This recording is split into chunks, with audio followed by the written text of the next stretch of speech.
Stand up, New York Giant fans. I am super excited. The draft is, I don't know what, 5-6 days away now, and I reached out to a bunch of Giant YouTubers. We're going to stop showing our faces very shortly, but I want to see you guys to at least see who these guys are because I know it's going to be a little bit laggy. We'll start with OGR. What's going on, man? Thanks for popping in, buddy. Thanks for having me, my man, and I can't wait to get this party started. Yeah, you and me both, man. Kid Blue, got to meet him at the Giant game, worked with him a bunch of times. What's going on, KB? Thanks for being on the channel, buddy. What's going on, guys? Excited to be here, man. Excited to talk some Giants football. Let's get this started. We got the Hub. What's going on, Hub? I think the Hub went away. I'm all good, man. Can't wait to get started. And you still hear me, right? The Hub is here, man. Yeah, we hear you. We got Rover Sports. What's going on, Rover? Long time no see, buddy. Oh, Rover, it is great to be back with the Tainer, Bad Dog, Kid Blue, everybody up here. It's an honor and a privilege. And of course, oh yeah, my partner in crime, the guy we do this show every week together, Bad Dog. And if you guys have not done so, please go into the link below and subscribe to all these guys. What's going on, Bad Dog? Number 11, come home, please. All right, so the cameras are now going to stop, and you guys are going to hear our voices. You know what we look like. You'll see the logos. But thank you guys for tuning in to the stream. We appreciate it. Just want to shout out a couple people, then we're going to get started on the discussion. What's going on, Christian? What's going on, Cushmaster? Jersey Joey. Who else we got in here? We got Mark D in the house, Peter Bibby in the house, Jay from the UK, Pumpkin in the house, Anthony, Harrison, Jolly. Thank you guys for being here. David in the house, AV Sports. So, obviously, guys, we got a lot to talk about. The NFL draft 5 days away, 6 days away, whatever it is. I'm not great at math. But we're starting to hear rumors now. One day we think that they're leaning Simmons. The next day we think that they're leaning tackle. Depends on how you read the quotes. And obviously there's going to be a lot of, gameplay right now, right? And that's what Gettleman should be doing. But what do you guys think right now? Where do you think the Giants are leaning with pick number 4? Do you think they might be trading down? Do you think that they're looking to take Simmons? What do you think? We'll start with OGR. What do you think, OGR? Right now, I want us to trade down. He did say we're open for business. That's what I would like to happen. But honestly, if I'm being totally honest, if we're staying at 4, I really think it's going to be Jedrick Wills. Now, I can imagine there's a couple other people that want Isaiah Simmons, but I'll let the rest speak. All right, so OGR's got Simmons. Let's go to KB. Jedrick Wills. KB, where do you think they're leaning, buddy? I'll be honest. I think they're going to stay at 4, but I think all of us, probably not all of us, but I would like for them to trade down. Possibly with Jacksonville, that's probably the dream scenario. Get 9 and 20, pick 9 and 20. But I have a feeling they might stay at 4, pick up a tackle. Jedrick Wills is also my pick. All right. What about the Hub? All right, I'm in agreement with everybody else. I would really love for us to trade down, but to be honest with you guys, I have absolutely no idea what's going to happen. I'm still leaning Simmons just because he's been linked to us more than anybody else, but I really don't know. All right. And now we got so you're going Simmons, Hub. Okay, Yeah. Rover, what do you think right now?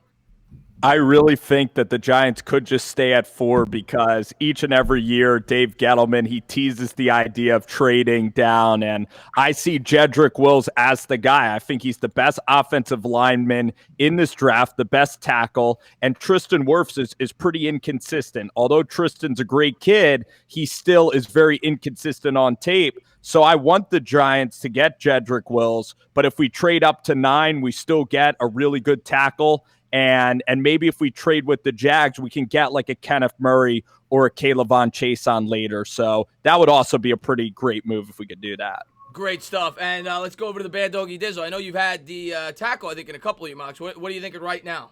Yeah, I'm in agreement with everybody else. I mean, if we could trade back, especially with Los Angeles, get that extra second-round pick, that would be awesome because then maybe you could trade back up into the first round and get your tackle depending on what that kind of draft capital will get you. Obviously, everybody knows at this point that I am an Isaiah Simmons guy. I want Isaiah Simmons here, but I do believe that Gettleman addressed the defense so much last draft and in free agency. I do believe we're going tackle, and I do believe it's going to be Jedrick Wills, and I certainly am not going to have a problem with that young man anchoring our line for years to come because I love Jedrick Wills. If we're going to go line, please give me that guy or Andrew Thomas. I'm on board with both of those guys. I think the Giants are going offensive tackle in this with their first pick. Yeah, I'm in agreement with all you guys. I've thought that for the most part all along. Dave Gettleman has expressed the hog mollies, and he hasn't really followed through with it in terms of the draft. He obviously signed Nate Solder, but he hasn't really drafted an offensive tackle since he's been here. He took Georgia sophomore Jai last year in the 7th round. You got a second-year quarterback in a new system. You're trying to build the team around the running back in terms of the offense. And I've thought for quite some time, if we weren't getting Chase Young, I thought during the season it would have been a tackle. And we're going to have to wait until see till draft night. Like we've said, there's a lot of smoke, but Bad Dog brought up a great point. They addressed a lot of their defensive needs in free agency and last year's draft. They had 3 first-round picks last year. 2 were on the defense. They then went on to, they took Love in the 3rd round. Most of their picks last year outside of Daniel Jones were on the defensive end. Darius Slayton was offense. But I agree with Bad Dog. Right now, I think they're leaning tackle. I hope that they're able to trade down. I think the Dolphins and the Chargers make the most sense.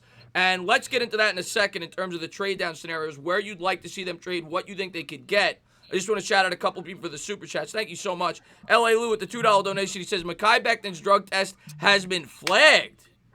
Get the hell out of here. Really? If that's true, that's news to me. And I'm That helps. He's dropping. Good for the Giants. Well, yeah, it's fantastic for the Giants. He's dropping now. Yeah, I would love for Becton to end up anywhere but the Giants. Hell yeah. I'm the same way. I mean, Well, to Cleveland he goes. To Cleveland he goes. You saw how much he's cooking too. That was a concern. He loves Exactly. He's making brownies over there. Yeah, but Becton is a big guy. He's too raw for me, though. I agree with you guys. Yeah, he would too be my raw, too last. raw. So we have a Laramie Tunsil situation on our hands. Oh yeah. If that's accurate, that's news for sure, and I think that's good news because I was a little. I mean, some Giants fans want him, but I don't want him. Like you said, I think he's too much of a project. So I'm happy if that is the case. I don't want the Giants taking him. Cleveland is salivating. They love guys with that kind of background. So. So does Dallas, for that matter. Maybe Dallas. They is do. Yeah, Dallas. Him and Alden Smith can hang out together. Oh yeah. And just want to shout out. Josh Gordon for the hell of it too. Why not? Just want to shout out, and we got time, man. Thanks for the love, man. $2 donation says, "What's going on, everybody? What's going on?" And we got time. Thanks for popping in the stream, buddy. And the J who swings snake says, "Young, Tua, Herbert, go 2 through 4. I take over your channel." So he's saying if Young goes 2, I agree. I think we're all in agreement. Young's going 2. He thinks Tua goes 3. Herbert goes 4. So that's going to get me into the discussion now with the trades. Obviously, in that scenario, you got 2 trades. How realistic do you think it is the New York Giants trade, and where do you think the most realistic destinations are where they will end up trading? And let's start with OGR. I'll give it about a 40% chance that we trade. And the trade that I kind of want, or right around those lines, is either the Jags or the Raiders.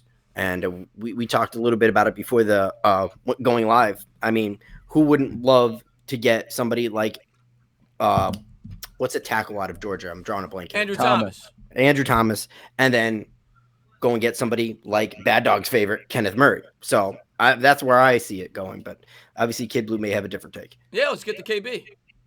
Oh yeah, I'm definitely in agreement with you, man. Yeah, I would love to trade down. Ideally, I think if we do trade down, we're gonna be trading down with probably Los Angeles or Miami, or for that matter. But I would love to trade down with Jacksonville, get that 9 and 20 pick. There's a bunch of guys a bunch of possibilities we can get with that 9 and 20. So Jacksonville is definitely my favorite kind of draft scenario. Yeah, it seems like you and OG are in agreement there. And what players would you want there, KB, at 9 and 20? Same exact players that he mentioned. We mentioned it before the show. I would love to get Andrew Thomas. He's my favorite tackle in the draft, but yet I probably still wouldn't get him at 4 just because Jedrick Wills is safer. But Andrew Thomas is my favorite. That's the perfect time to take him. And then go out there and kill 2 birds with 1 stone. Go ahead and get Kenneth Murray with that 20th pick. And you're getting your tackle, you're getting your linebacker, and you kill 2 birds with 1 stone in the first round. Great stuff, man. Let's bring it to the hub, man. What do you think? What's your favorite trade destination? Favorite trade destination would be Jacksonville, 9 and 20 also. I would take Thomas at 9 because, like Kid Blue, Andrew Thomas is my favorite tackle in the class. I don't think he's the best, but I like him more than anybody else. But at 20, if he's there, I'm going Kayvon Chason instead of a linebacker. I would rather go a little bit later in the rounds and get a linebacker just because we've been missing an aggressive and effective edge rusher for so long. And because I believe edge rusher is probably the safest position that translates from college to the NFL, is the most successful position that translates like that. Kayvon Chason will probably be a really nice and safe pick that also fulfills a need. He'd also probably be one of the best players available there if he drops to 20. I know he's been going all over the place, but that would be my favorite trade destination. But to answer the original question of how realistic do I think it is, I think the draft is going to go pretty, at least for top 10 picks, is going to go pretty conservative, and there's not going to be any rounds. That's just my opinion.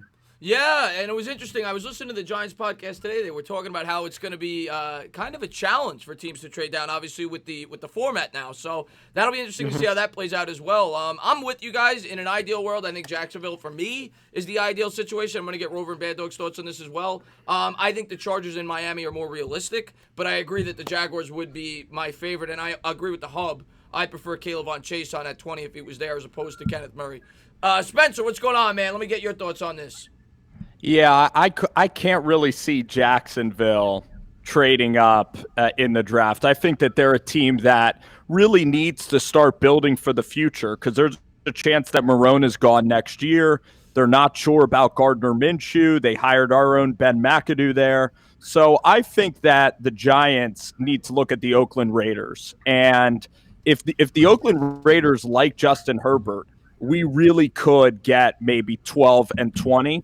And then if it's 12 and 20, I don't even mind. I know I said I wanted the offensive tackle, but we're probably then going to miss out on Jedrick Wills and Wirfs. I wouldn't even mind going two great defensive players, like a Chason and a Kenneth Murray, maybe a Chason and an Epinesa, just to improve our pass rush because you can't have enough pass rushers. And Chason, I would even take him at number 12. I love Chason. He's that good. Rover, I gotta say, my bad. No, go ahead, up. Go ahead. I was gonna say, I gotta say, I like the Raiders trade down scenario a lot. It's just that, don't mention it again around Raiders fans, man. I mentioned it once, and the amount of hate you get from Raiders fans for that, they really think that they're staying pat and going with what they're going. I don't think they realize that their head coach over there can make a little questionable moves at times. Yeah, Derek Carr. It's funny that they really love Derek Carr in Oakland. Yeah, we'll have to wait and see. Guys, I see the super chats. I'll get to those in a second. I just want to get Bad Dog's take on his ideal trade scenario, most realistic trade scenario, and I guess the percentage of whether or not you think the Giants are going to trade down. Get the super chats, Chris. And while you're doing that, everybody, we got 436 people in here, so thank you so much for joining.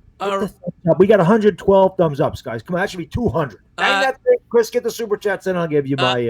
I appreciate that, Bad Dog. And yeah, if anybody has not done so after the stream, because we don't want you leaving now, go into the description and sub up all these content creators. They all do great work. Prison Mike with the $2 donation. He says, thoughts on Matt Hennessy. Also, HR3 in the first round. We'll get our thoughts on Matt Hennessy in a second after I get Bad Dog's thoughts. I'll remember that. Prison Mike, thank you for the love. QC with the $2 donation. He says, sup, guys? Bunch of OGs in here. I'm paying attention. What's going on, QC, man? Been with us for a long time. Thanks for popping in. And we got a $5 donation from Danny Mojica, who says, let's say we get 9 and 20 via trade. What about Thomas and Ruiz at 20? All right, let's talk about that in 1 second. And we got Joseph with a $2 donation. He says, can any of the top 4 offensive tackles stop Chase Young one-on-one? All right, you know what? We're going to start. I'm going to hear Bad Dog's thoughts first, and then we're going to get to some of these questions. Bad Dog, let me get your thoughts. Most realistic trade is with Los Angeles, in my opinion. I think that's the most realistic. And again, I forgot who said it, maybe a 40% chance of that happening. I would love that. If you get number 37 and 6, you're still getting your tackle. And at that point, you can address 2 spots in that second round. You can get your center, which I think we all agree we want a center in the second round. And then you could go safety, wide receiver. The top guys are going to be there at safety, maybe not wide receiver, but this wide receiver class is very deep. So you're going to get a top safety at 37, and you're going to get one of the better receivers at 37 if you decide to go that way. But for me, the ideal scenario, and I think I did a video on this, trade back with Los Angeles, then trade back again, unless the Jags want a quarterback. But if they're looking at Isaiah Simmons, trade back 6 to 9. Get Ngakoue and invert 79 and 99. That's the dream scenario for me. We get 79, they get 99. We get their 9th pick in Ngakoue. That way you still get a top left tackle. You get your pass rusher, and you have your 3rd round pick that you lost to the Jets pretty much is what ends up happening there. So that's ideal situation. That's not going to happen, but I like to be creative. Interesting stuff. And then the other option you have if you get 37 or 36, Bad Dog, you could, like we've said many times on our shows, you could pair those 2 picks and move back up into, say, the top 20 and maybe get a tackle or a linebacker depending on what you did with that first pick. Exactly. Yeah, but great job. But I want to just read a couple of these questions. Okay, so let's start with Matt Hennessy. Prison Mike, thank you for the donation. Thoughts on Matt Hennessy? I'll start there, and then you know, you know what? I'll ask one or two of you guys the opinion. Otherwise, it's going to take too long. But I'll start with Matt Hennessy. Matt Hennessy, I think, is a really interesting center prospect. He's definitely moving up mocks. I even saw a report today that had the New York Giants taking him at 36. The guy's formerly from Jersey, grew up a Giants fan, wants to be a Giant, and the Giants have interviewed him. They're interested in him out of Temple. I wouldn't be shocked if the Giants took him at 36, depending on what centers were off the board, because I do think I honestly, in my heart, don't think there's going to be a top center prospect there at 99. I think they will fall off. I like him. He's a bit of a project from what you hear, a little bit undersized if I'm not mistaken, but I do like Hennessy. Let's start with the hub on this one.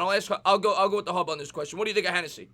I really like Hennessy. In fact, I think I had him in my second mock draft going to the Giants either at 99 or 110. But he has risen since then. I mean, I did that like a month ago, and I don't think he's getting to 99 either. Yet, I don't see him to be good enough for us to take at 36. So, I lost the hub. Oh, okay. We lost the hub. All right. The hub is gone. Matt Hennessy cut him off. Yeah. He said he's not good. He said he didn't like that very much. He'll be back. Yeah, But Rover, I'll let you finish the question, then we'll get to the next question. I'll ask Kid Blue the next one. Let me get your thoughts on Hennessy. I love that he's a Giants guy. I honestly haven't watched that much Temple football. You know, Kyle Lauletta was from Philly. He wasn't a Giants guy. So it's nice that the guy wants to play for the New York Giants. I just think Cushenberry is just so much better, like Ruiz and Cushenberry. And actually, Ben Barch is an offensive lineman that I really like. You could play him at guard. You could play him at other positions. I just don't know about Matt Hennessy. He might be a little undersized. And I mean, Chris, when you look at that pick in the late third, Darrell Taylor, there's just a lot better options, I think, than Matt Hennessy. I don't know if he's going to be there, but I'm a huge Darrell Taylor guy. I love the fit for this defense. Obviously, he's got familiarity with the coaching staff, so I'm with you on that. We're going to get to the next question. We're going to turn the I'm back. What's going on, Hub? Yeah. Thank you for coming back in. Apparently, I can't talk bad about Matt Hennessy, yo. It's not allowed. That was the quickest bathroom break in YouTube history. But but Danny Mojica with the $5 donation said, let's say we get 9 and 20 via trade. What about Thomas and Ruiz? All right, we'll go around real quick, all you guys' opinions on that. What would you think at 9 we take Thomas, 20 we take Ruiz? We'll start with OGR. I'm fine with that. I mean, there's really not much to say. I mean, we all feel that Ruiz is not going to be on the board for 36. I know a lot of Giants fans have him mocked there, but I think he's going to be where what's the Viking center that went real early last year? Bradbury. Bradbury. Right? So Bradbury. I could see a Bradbury situation happening with Ruiz because I think we're pretty much all in agreement that he'll be there. He won't be there at 36. And then on top of that, a lot of people are skipping over Tyler Benitez out of Wisconsin. I don't know why, but I could see that guy being there, and I think he's solid. 41 starts in college. I love that kid. And in the Big Ten of all places. So. Yeah, I think he has a slight injury concern if I'm not mistaken. But I'm with you. I don't think he gets to 99. KB, let's get your thoughts on the 9 and 20 situation of Thomas and Ruiz at 9 and 20. You feel you tackle and center. I would love that. That would be more so the most we've addressed the offensive line since the Jerry Reese days. So I'd be ecstatic about that, getting Ruiz there and Thomas. That would shore up two holes that we have on the offensive line. We still have to worry about that left tackle spot, but if we could shore up right tackle with Andrew Thomas, if we can get a center like Ruiz, and I love this guy Ruiz, man. I think he's far better than the other centers. The Cushenberry, Hennessy's good. Tyler B. I can't pronounce his last name. Tyler B. is good too. I think it's Biotic. Yeah, Biotic. Yeah. Biotic. I said Benitez, so don't even worry. Put me in the chat for it. Yeah. So. Yeah, but OGR, you didn't stutter, and I believed it. Yeah, Tyler B. But I mean, if we can shore up two holes on that line and just have to worry about that left tackle spot, which I think eventually will go to Andrew Thomas if we get him. I think we'll be setting up our team for success. A lot of people has mentioned it before. Daniel Jones, Saquon Barkley, both top 10 picks in the past two drafts. So you have to save them. Daniel Jones and Saquon Barkley need protecting. So that would be a great way to start our draft. Yeah, for sure. And real quick, I'll get the Hubs, Rovers, and Bad Dogs to start with the Hub. What do you think? 9 and 20, tackle center. What do you think of that combination? while I've been a big offensive line guy and I would love to do that, I wouldn't actually do it just because I feel like the defense needs to be addressed. I mean, you could still get a good starting center at 36, in my opinion, with either Cushenberry or Biotish, whoever you feel is that number 2 center. They're still going to be top notch. Obviously, not a Cesar Ruiz, who's kind of the consensus number 1, but I feel like you need to address the defense early in the draft also. So, I mean, I would not do that just for the simple fact that with the offensive line, you don't necessarily need elite players at every position. Me and Chris, we spoke about this earlier this week, or was it last week? Yeah, it was on recently. our collab. Yeah. Yeah, when I was like, it's mostly the sum of the parts when the offensive line works well together. They don't necessarily have to be all elite at every single position. So I would go at 20 with a defensive player and get your center at 36 because there's still going to be really, really good guys at 36 for that center spot. Yeah, I don't necessarily disagree with that. I do think the defense needs to be addressed, but I wouldn't be upset either. We do need we definitely need a center. Rover, go ahead, 9 and 20. What do you think, Thomas and Ruiz? Yeah, I'm not as high on Thomas as a lot of people. I think he's pretty solid. But again, like I like maybe Wirfs and Wills is, I think, just the best offensive tackle prospect in the class. So even if the Giants stayed at 4, Wills would be the guy that I would prefer. And then at 20, I don't want to go with Ruiz there either. We could, if we really wanted Ruiz, we should even trade back like to 26 because I don't think he's going that early.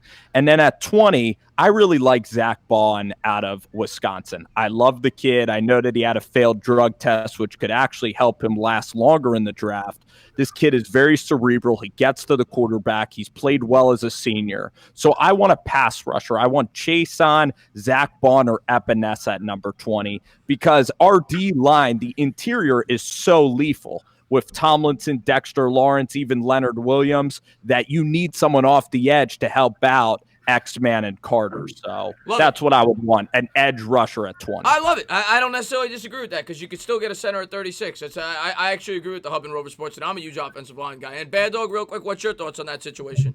I agree with Hub and Rover. I think at this point you still have to address your defense. I mean, you guys know me. I mean, Andrew Thomas, second favorite tackle on the board outside of Jedrick Wills, who will not be there. If we're picking 9th, the Cardinals are definitely taking Jedrick Wills. They need a right tackle, although I always love to entertain the prospect of them taking C.D. Lamb there, and you have Hopkins and Lamb. You reunite Lamb with Kyler Murray, who was a dynamic duo at Oklahoma, but that's a whole different thing we're talking about. But Andrew Thomas at 9, you know I love Kenneth Murray. I mean, we're talking about the Sooners. I'm a Sooner guy. I freaking love Kenneth Murray. Again, maybe not the best coverage linebacker, but that guy is a football player. He smacks you in the mouth. He sets the tone for the defense. The guy's a leader. He's great in the locker room. I love Kenneth Murray at 20. I would take Andrew Thomas at 9, Murray at 20, and then, yes, like these guys said, you can take Cushenberry at 36. I'm sure he would be there somewhere like that. I think Ruiz, like Rover said, is it's a reach at 20. So I don't know if I like Ruiz there. I would like Thomas defense and then a center in the second round. I love Ruiz too, and I agree with both of you guys. I think I would wait till 36 to take my center, or maybe maybe a little earlier, 30, 31 if I traded up at 20 to me, a little too early. And somebody, I just want to get these super chats before I lose them. Donald, thank you so much for the $2 donation, and we got time. Thank you for becoming a member. I really appreciate that, man. Great supporter, both of ours. Donald says Becton's drug test just flagged. New York Giants probably out. Yeah, we heard about that, which is crazy, but yeah, I think we're happy about that. We didn't really want him with the Giants. We think he's too much of a project. And Parker, thank you so much for the $2 donation. He says, what's your opinion on Jedrick Wills? And I want to make sure I don't miss anything else. Gangrene Dave, man, thanks so much for the love, man. $2 donation. He says, glad I met you guys at the Jet Giant game. Oh, it was a blast meeting you, man. And I'm sure Kid Blue and OGR and Bad Dog have the same feelings with that. Yes, sir. Yes, sir. Yeah, and one question was, I forgot the question now. The first one I know was Andrew Thomas. Somebody asked, do you think that any of these offensive linemen could block Chase Young one-on-one? And now I forgot the last super chat because I lost it. Somebody asked the question. I forgot what it was. Damn it. I look for it. Yeah. Oh, you're a Redskins What's your fan. opinion about Jedrick Wills Jr.? Oh, Jedrick Wills. Okay. So, all right, I'm going to give, because this is going to take too long to do the round table. As far as the first question goes, I'll just answer that one. Do I think that any of these offensive tackles could block Chase Young one-on-one? Their first year, probably not, to be completely honest with you. But I do think it's a learning process. regardless. You have to get better over time, and the Giants have to make this investment sooner than later. Some people have told me that, well, do you think they'll make that immediate impact? They may not. They may not be great their first year, but the way I look at it is if you don't invest now, you invest next year, then you got to wait another year for them to get up to stuff. So sooner than later, we're going to have to make that early investment on the offensive line. That's my mindset there. And as far as Jedrick Wills goes, I'll start. I think Jedrick Wills is I had him going to the Giants in my first mock draft. I had him going number 4 to the Giants in my first mock draft. The Alabama ties make so much sense. He's the most technically skilled offensive lineman. The knocks on him, you hear he commits penalties, plays on the right side, but was the blind side protector for Tua. I think most people in agreement. He's either the first or second best tackle in this year's draft. So I think he's the safest and might be the guy with the most ties to the Giants. I think he makes the most sense. OJ, let me get your take.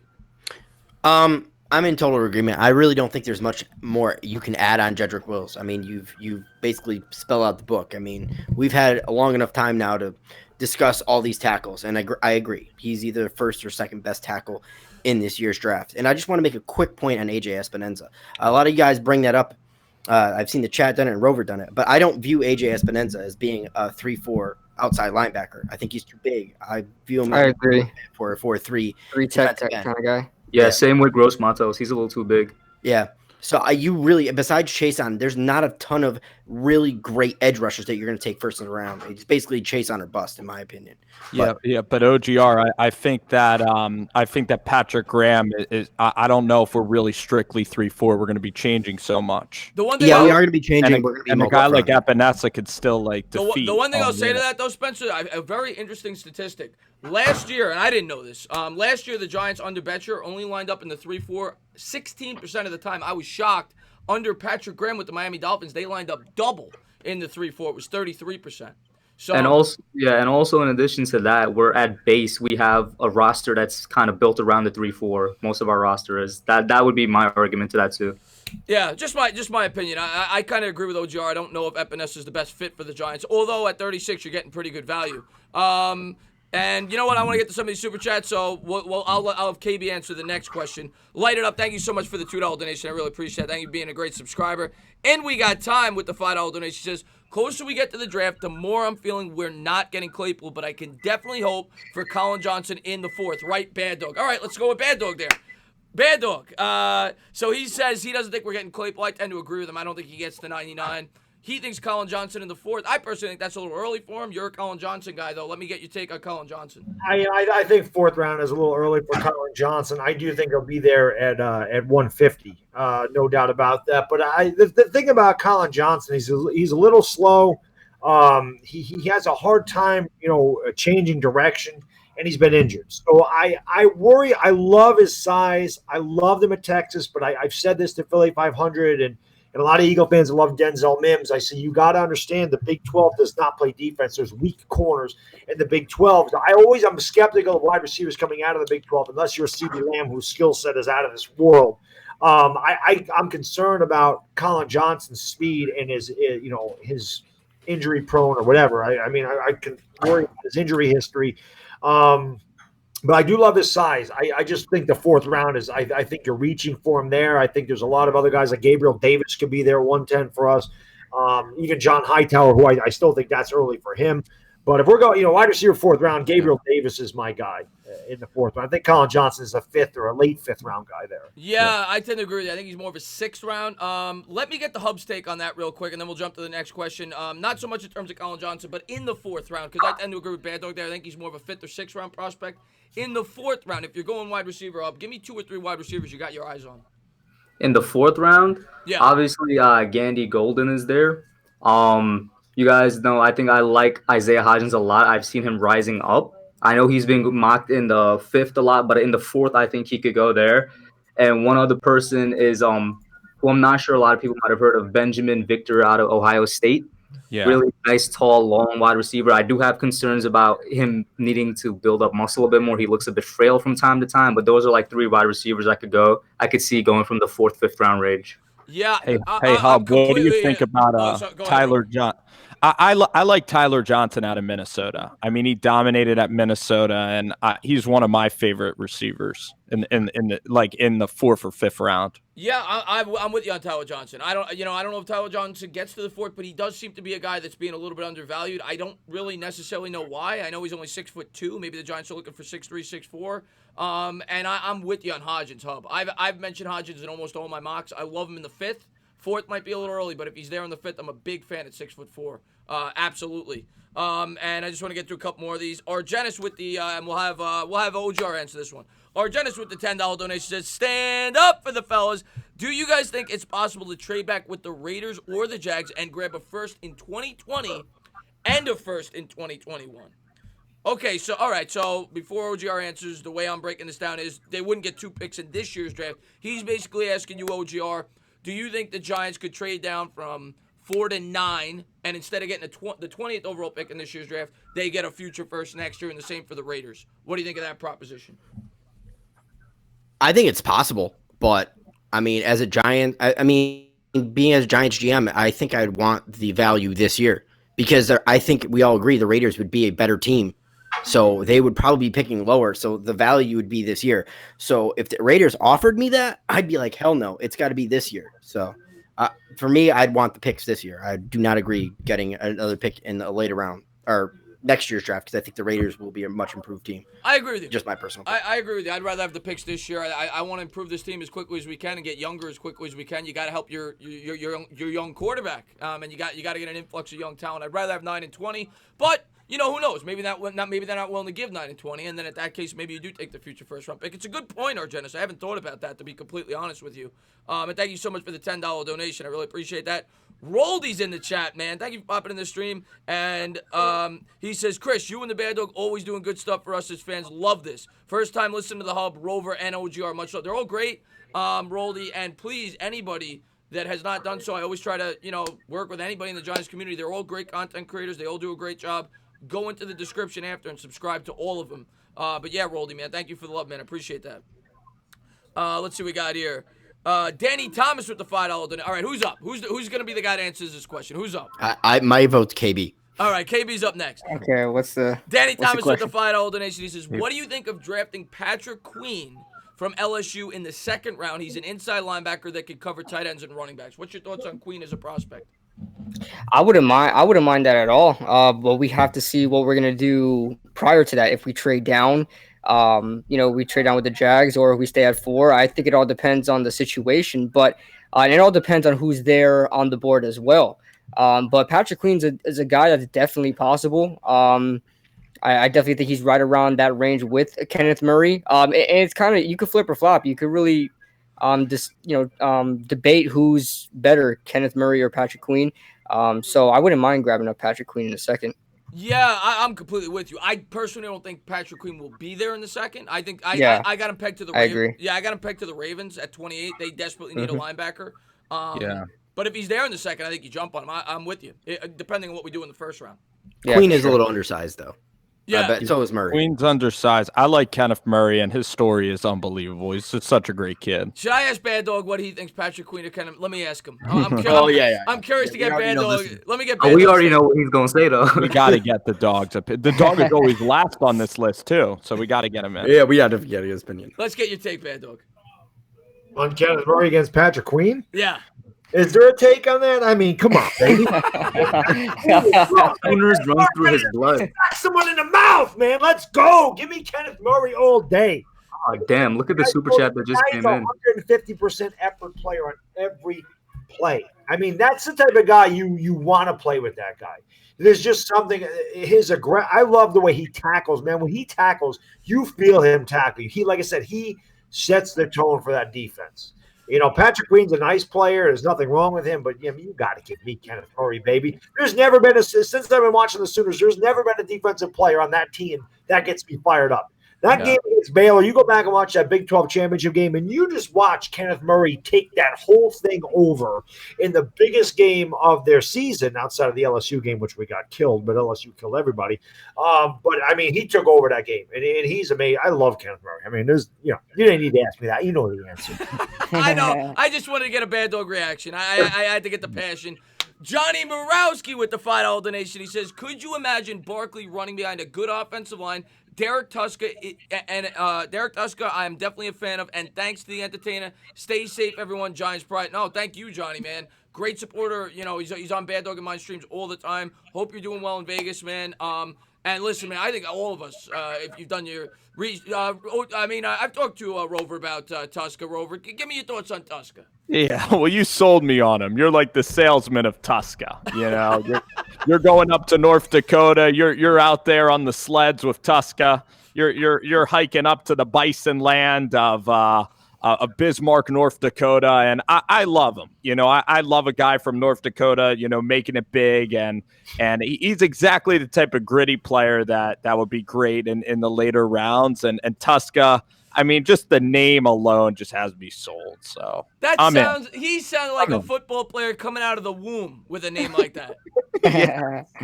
I mean, my God. But thank you so much for that. Thank you for the love, man. Jersey Joey, man. Wow, thank you so much, man. $20 donation. Great stream, fellows. Hey, anyone else pissed Gettleman hasn't called anyone yet? What the hell is he doing? Practicing turning on his computer, trade down, make some calls, stay safe. His phone doesn't work. He uses like a landline. Yeah. What's that about, OGR? What's that about? You think he should be working the phones or what? We shouldn't be knowing if he's working the phones or not. We got to keep that shit top secret for draft. That's a fact. Yeah, I've been a little bit surprised. Well, not surprised. I guess it's a good thing that, because in the past years you kind of knew what the Giants were doing. This year, I think they've kind of kept us guessing this entire process. I think they've done a good job with that. Yeah, definitely. Joe Judge runs set your like smoke screens and they'll never know what you're doing. Yeah, for sure. But thank you so much, Jersey Joey, for the love, man. And Ken, man, thank you so much, man. The Philippine donation, I really appreciate it. It says, good morning, Giant Roundtable. Yeah, good morning, because he's in the Philippines. Bando, you know what time is it in the Philippines? Right now, it's about 10:46 in the morning over there, Saturday morning. Wait. How do He you get knows that exactly. He's dialed in on every time clock. It took no hesitation at all. How about Honduras, Bad Dog? I don't think I've had Honduras in the Lakers streams. That might be one we have to get in there eventually. Ken, man, thanks for the love, man. He says, do you think the Giants coaching staff has an advantage in ranking the draft prospects because the whole staff went to the combine and got to meet many players? All right, I'll answer that, then I'm going to flip it to Bad Dog. The biggest advantage I think this coaching staff has is definitely that. Obviously, you know, that's definitely a great point you bring up, because all the assistants went to the combine, and most other teams didn't do that. But even the bigger point that's been pointed out by several people now, you look at this Giants coaching staff. They got the kid from Marshall. They got the Tennessee linebacker coach. They got Coach Chaos from Penn State. All these coaches they brought in are from the college ranks. They recruited all these players. They coached against these players. They coached these players. I think the Giants have a huge advantage, especially in this year when nobody got pro days. They didn't have the full evaluation process. I think the Giants actually have a leg up on a lot of teams. But Bad Dog, want to get your thoughts on that? I completely agree with you, Chris. I mean, it's a huge advantage for the Giants if these guys all came from the college ranks and they know these players better than most coaching staffs out there, without a doubt. And, you know, I love our coordinators and our head coach. They're all Ivy League school guys. So these guys aren't dummies. I mean, you know, we can make fun of Jason Garrett as a head coach, you know, man. Jason Garrett developed two very good quarterbacks in Dallas, undrafted Tony Romo out in Eastern Illinois. Dak Prescott, 4th round pick. You know, nobody expected Dak Prescott to do what he's been doing. Right. And, you know, I don't like him, but let's face it, I can't think of 10 quarterbacks in this league better than Dak Prescott. So Tony Romo's taking some guys that are not top talent, or I'm not Tony Romo. Jason Garrett's taking guys that are not top talent and turn them into superstar quarterbacks.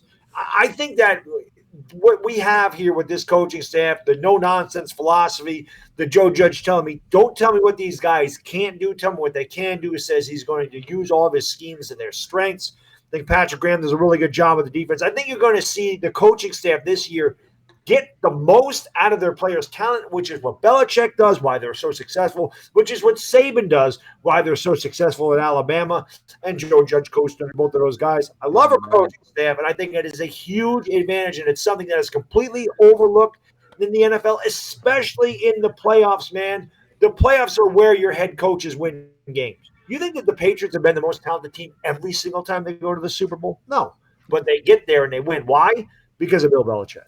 Great point. Yes. Great point. I loved it. Loved all of it. Spencer, he missed one quick point. Let's get the quick point. Go on. Okay, and he forgot that Brill is behind Jason Garrett. I Really, did. really. Really, OGR. Spencer, you're a huge college guy. Out of everybody on here, I think I mean, Bad Dog's a huge college guy too, but you know every little intricacy about college.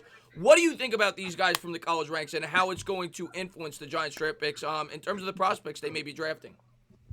I know every little intricacy. You're putting a lot of pressure on me. You know your tonight. college stuff, man. You know your college stuff. All right. Yeah, I appreciate it. And Sean Spence is one of my favorite coaches. I mean, at Penn State, he fires everybody up. And here in Philadelphia, I mean, everybody was sad to see Sean Spence leave. And he's so dynamic. And then you go to Tennessee and you watch Jeremy Pruitt and the Vols play. And they're such a physical team. And they really turned it around at Tennessee. The Alabama running backs coach, I mean, they've had Josh Jacobs, Kenyon Drake. They've had some outstanding – yeah, Derrick Henry. I mean, they've had outstanding running backs. So I love the infusion of college coaches. And it's also interesting, Chris, how Joe Judge calls this team a program. He doesn't even call it like an organization. He treats it as a college program. These right. Coaches, too, they're living in the dorms together, just like college kids. So I love the staff because guess what? You got to be connected with the college game because the college game is changing more than ever before, and you got to stay connected to college football because the NFL is changing so quickly. Great stuff. Loved it. Great breakdown there, Rover. Thank you so much. And we got a $2 donation from Simon. He says, heard Queen is better in coverage than Murray, though. Okay, so he's pointing out that he thinks Queen is a better coverage linebacker than Murray. What do you think there? What do you think there, kid? What do you think on that take?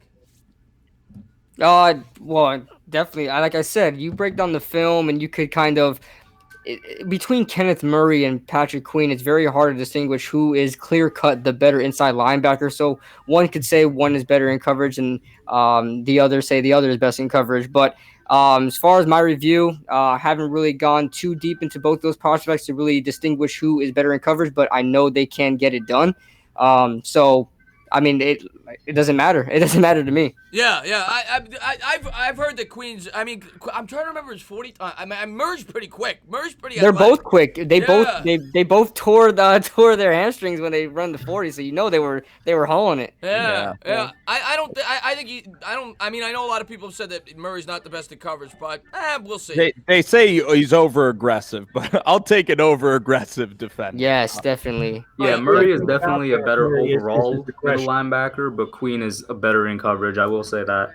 One thing I had a question about with the inside linebacking core, say we do pick up an inside linebacker, because, I mean, there's just a bunch of top-tier talent. I mean, where are we going to play all these guys? We got Ryan Connolly, who was promising. We just re-signed David Mayo. He was promising. And we have Blake Martinez now. So we may have 4 inside linebackers that need some playing time. I mean, how are we going to give them all playing time? Well, the one thing I'll say is if you hypothetically, if we were to draft Simmons, there's packages where you could put him in the safety, you could get Conley, and that way you get creative. But you're right, it's a good point. You'd have a bit of a logjam there for sure. It's a good point you bring up. Yeah. I mean, I will say with Connolly, we did have, and I love Connolly as much as the other guy, but I always do say we had a very, very small sample size of what he can do. And Mayo, I do think sometimes we get a little too excited about him as Giants fans. I really do think he's a borderline starter, but great depth guy. So realistically, we'll probably have like 3 guys that would need playing time, and you could do rotations with that. Yeah, for sure. And Carter would be I just want to see if Carter can play with this new coaching staff. That's true. I'm excited to get into that in a minute after we get through the super chats, talking about the players that are on the roster, because we're going to talk even more about the draft. But I want to get your guys' takes on the players on the roster and how you think they're going to perform in the system. Danny Dimes, thank you so much for the $10 donation. He says, now I know why Dave said we're going to get more digital and technical this offseason. That's what Danny Dimes says. Now the one thing I'm worried about with technology, guys, is Dave Gettleman. I've told Bad Dog I don't trust him with the iPad or whatever.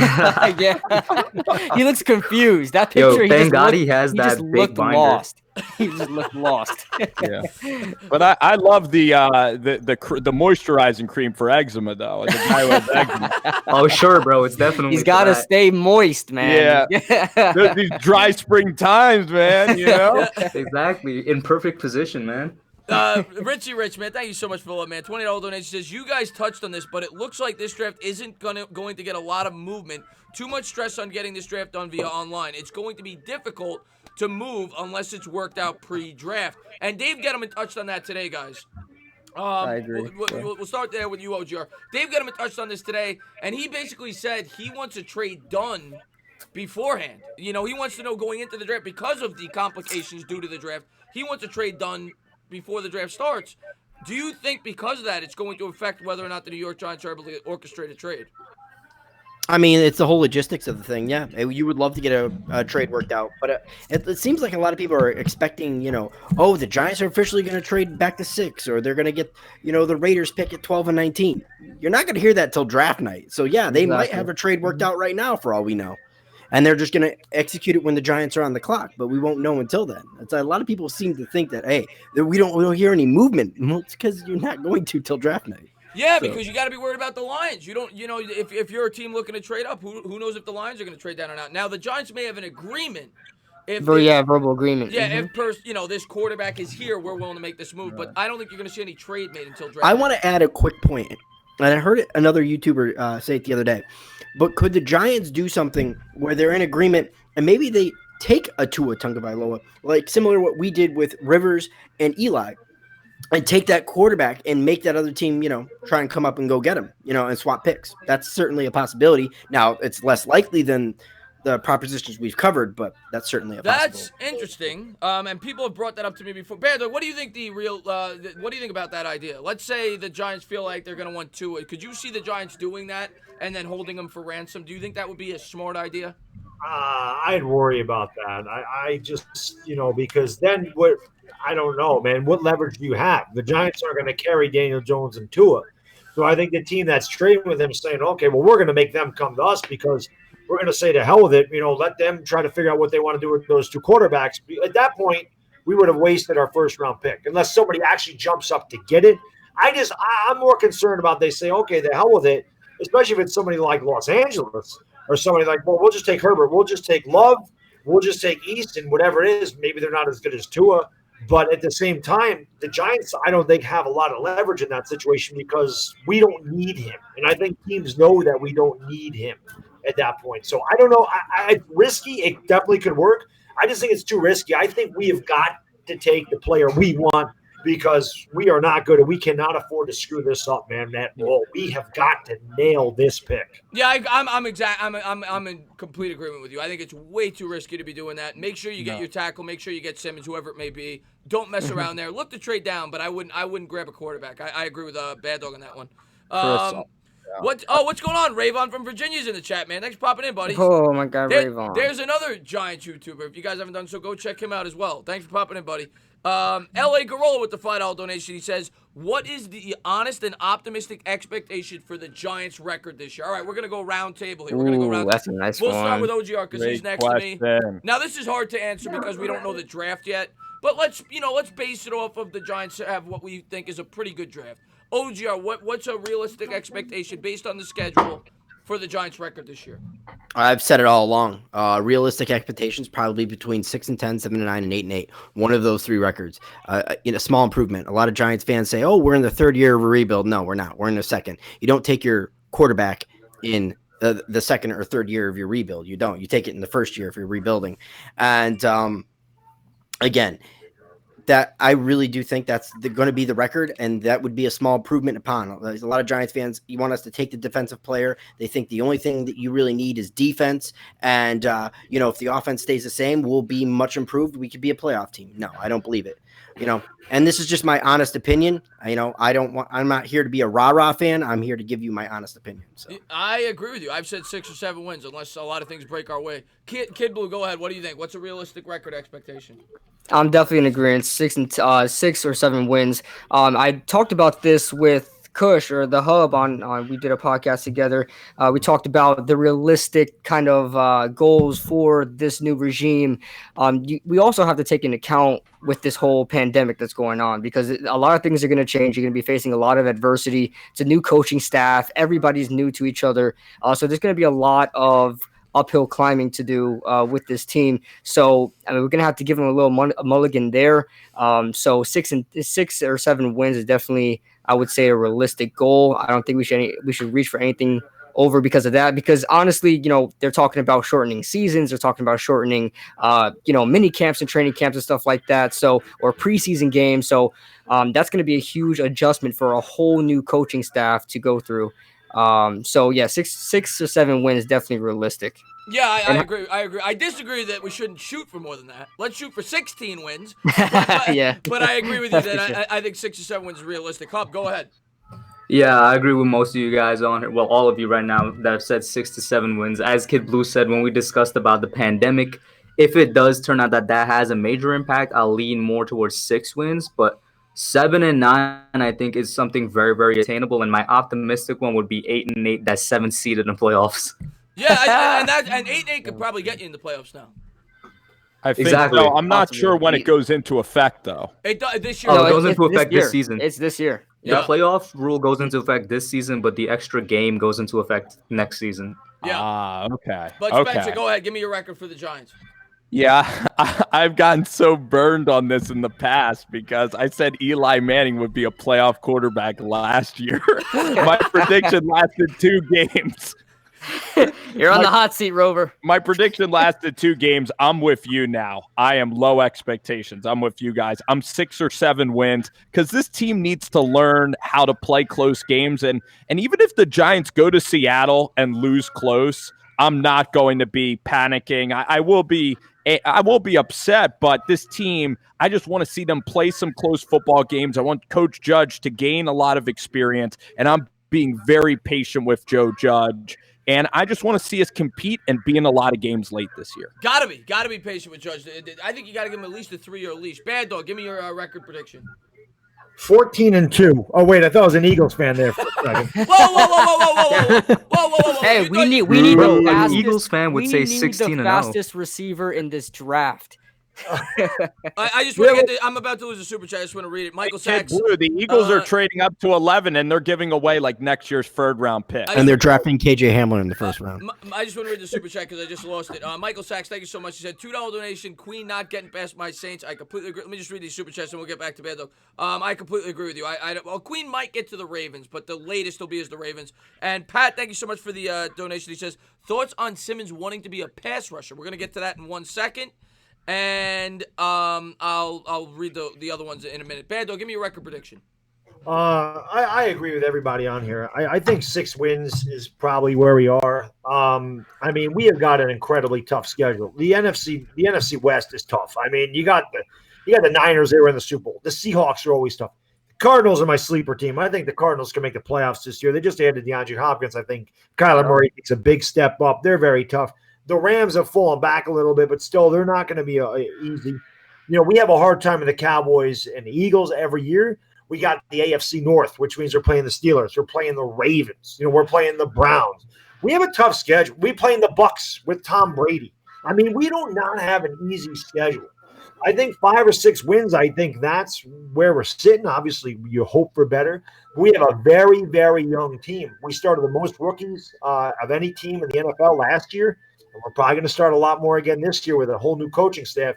Like RGR says, this is our 2nd year of a rebuild. What you want to see is improvement.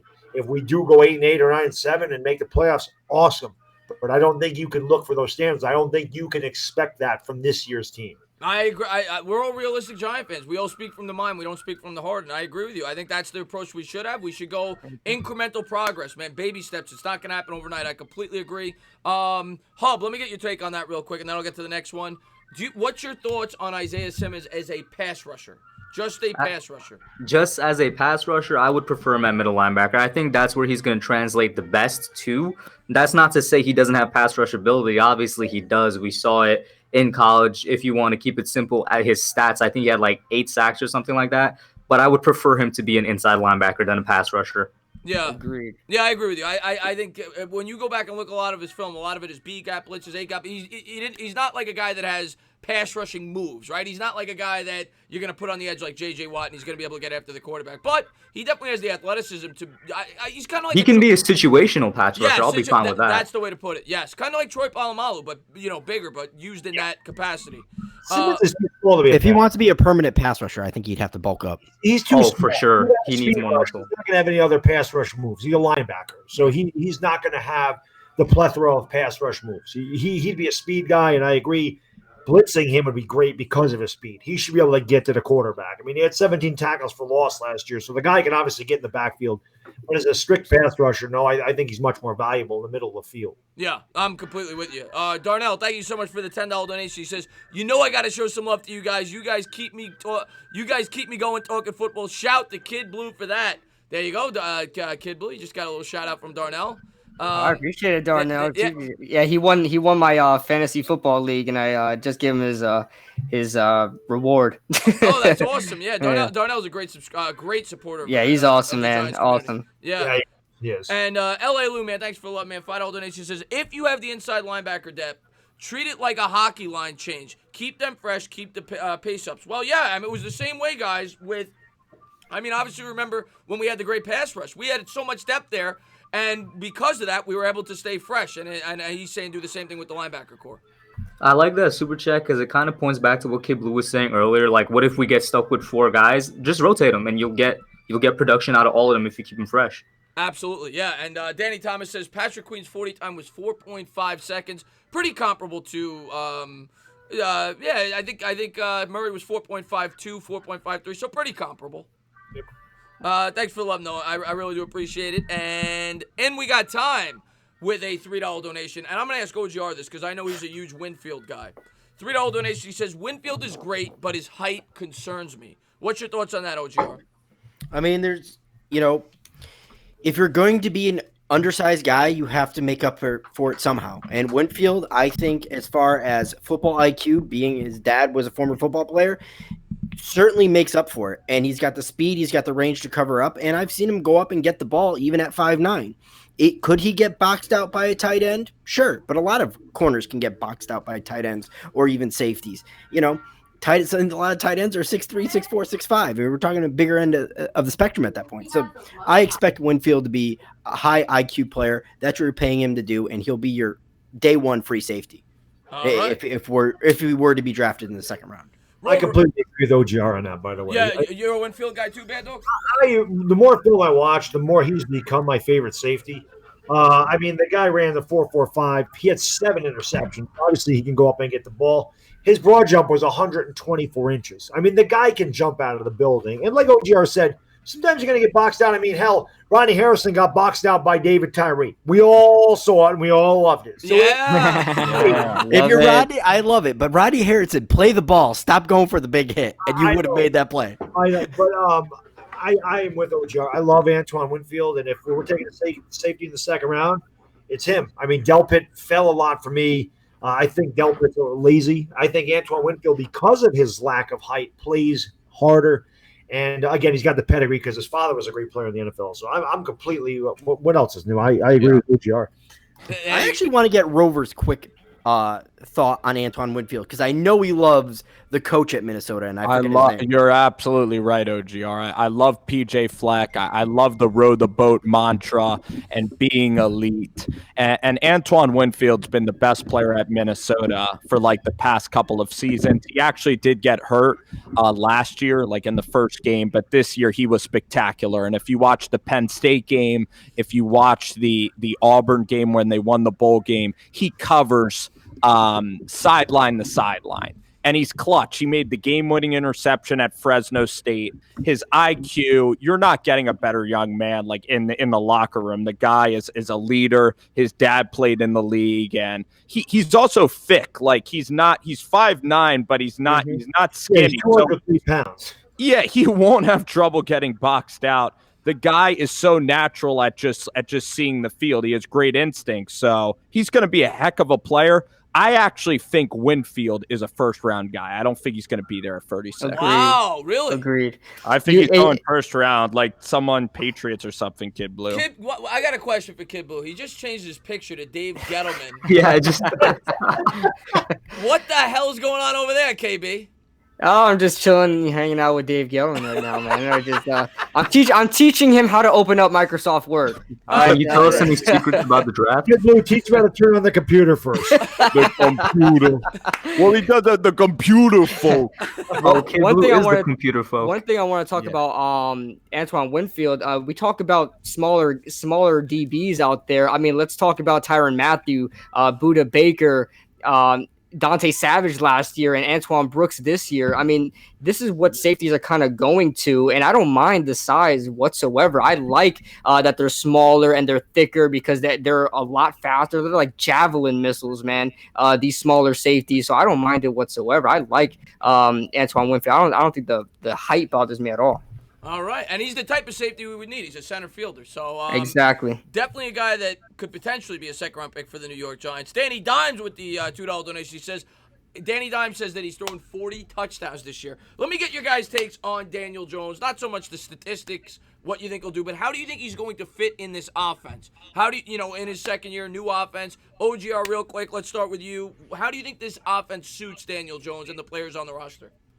I don't know if it suits Daniel Jones. That's the thing. It's a big question for me, and I can't, answer that either way because aerial Coryell system's an aired out system, and I think Daniel Jones' strength is intermediate throws. So, all that being said, there's a lot of pressure on Daniel Jones between the offensive line, new system to learn, and a short amount of time to do it with obviously the outbreak of COVID-19. He's not going to have a full offseason like most quarterbacks would. So yeah, it's definitely a challenging offseason, being that he's learning a new playbook and obviously everything that's going on in the world. I will not debate that. KB, what's your thoughts on Daniel Jones year 2, how he fits the system and everything else? I think he'll be fine. I think Daniel Jones is a lot better passer than people give him credit for. I mean, we've seen him make some beautiful deep balls. Some of them were complete, some of them were not. But I see the potential in Daniel Jones. I think he'll pretty much be able to fit any system we throw at him. Obviously not being so, like a Kyler Murray type scheme or anything like that. But I think he'll be fine no matter what system you throw at him. I think he's going to develop throughout the years. Next year should definitely be a jump for him. I imagine we're going to give him more weapons and to shore up the offensive line. At least focus on one tackle spot. At least fix up one tackle spot. Hopefully both. But he should have the weapons around him to be better. What about you, Hub? Let me get your take on Jones. If we all believe Daniel Jones to be the franchise quarterback that, we all hope he is, then he'll be fine. Like franchise QBs, they overcome the adversities that are placed ahead of him. And admittedly, he has a lot going against him, learning a new system. The offensive line isn't the greatest, but I believe he has it in him to overcome that. Like he's gonna develop either way, whether or not he gets offensive line help. There's certain things he needs to improve upon, like, the fumbleitis, the pocket awareness. And I expect him to improve upon that with or without an improved offensive line. I agree with OGR, though. I'm not sure how well he fits into the aired out system. He'll have success in it, in my opinion, without a doubt. I'm just not sure how much success he's going to have. All right, interesting stuff. And I agree with you. I think it's still at least a question mark as to if it suits him or not, because I do think he was drafted at least partially because they thought he would fit Pat Shermer's system very well. But I do think he'll do all right. Rover, go ahead. Let me get your take. I love Jones in this system because I'm on team rankings right now. Danny Dimes last year was throwing the football 38 times a game. That ranked 8th in the NFL. And Pat Shermer only ran the ball 22 times a game last year. So the point is, it's not like Dak Prescott has a howitzer. And it's not like Dak Prescott's arm is a lot bigger than Daniel Jones. Dak Prescott's best year is when Zeke Elliott is doing great on the ground, when Zeke is eating, and then Dak can go play action fake and hit the tight end. Preach it. Hit Amari Cooper. So it is Saquon Barkley. We are going to be running the football, smash mouth, and Daniel Jones, play action, rolling right, hitting Caden Smith, Evan Ingram, and Sterling. Love it. You're preaching to the choir, Spence. I've been bad talking me. This offense is great for Danny. We complain every week that they don't give Barkley the ball enough. I think that they're going to focus more on that with this system. I agree with that. Bad Dog, go ahead. Let me get your take. Yeah, we agree, Chris. We never run Barkley enough, and we also agree that Pat Shurmur did not use Daniel Jones' strength, which was his mobility. Why the hell you don't play action pass and roll him out to the right, like Rover said, when you know your left tackle sucks? Why wouldn't you get him the hell away from the pass rush? But what Joe Judge has said, I don't know where the air and out. Joe Judge has said, listen, it depends on who we're playing. We may have Jones throw the ball 45 times a game and run it 10 times a game. And then the next week, maybe run it 45 times a game and have him throw it 10 times a game. I love the versatility. I love what he said there. Yeah. Yeah, because that's what the Patriots do. Right. Yeah, exactly. I think Daniel Jones is an incredibly smart guy. And he's going to pick this up without a problem. You know he's a hard worker. You know that his work ethic is great. He's got a good head on his shoulders. He's coming here in the most hostile situation. Myself included. We all know my draft reaction.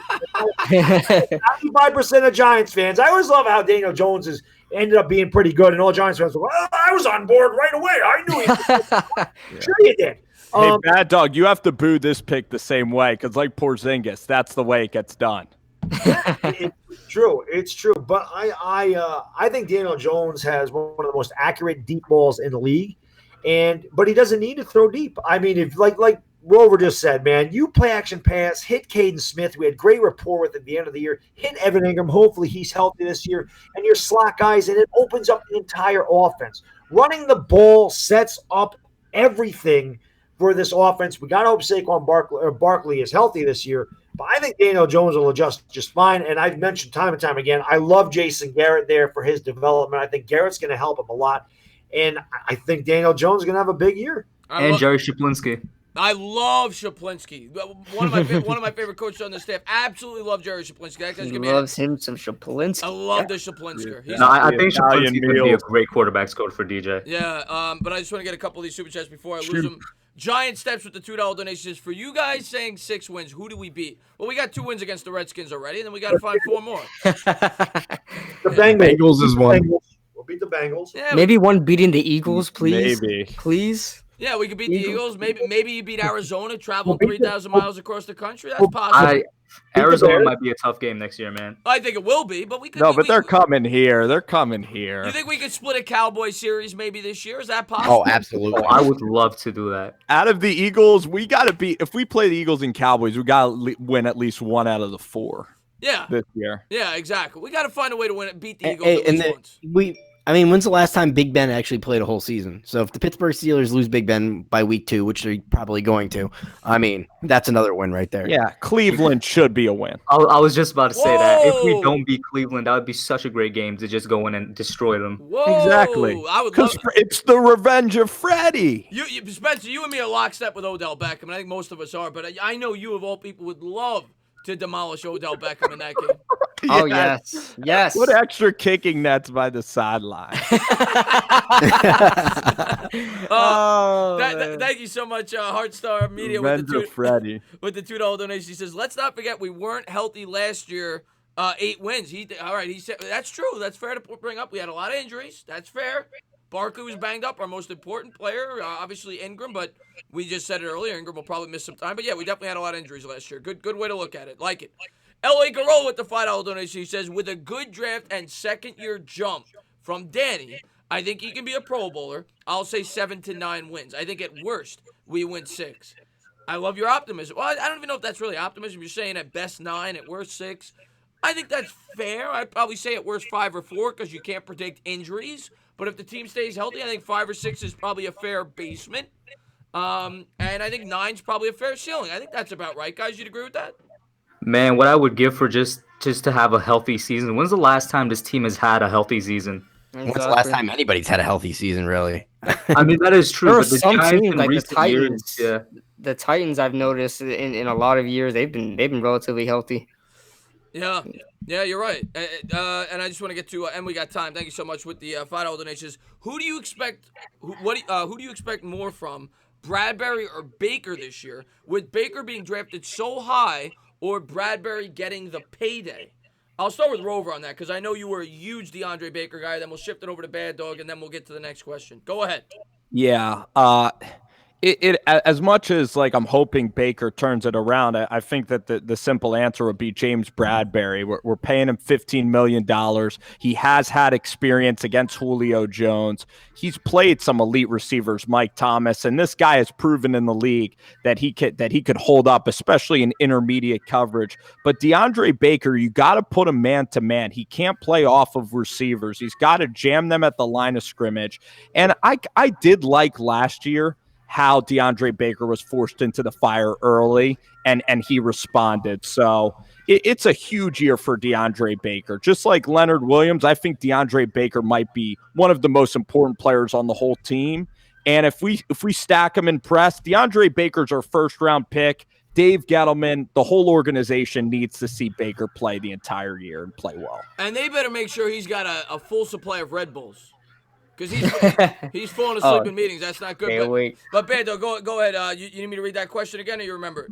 No, I remember it. And listen, if Pat Shermer was my head coach, I'd fall asleep too. I mean, who the hell wants Snoopy. Stale Pat.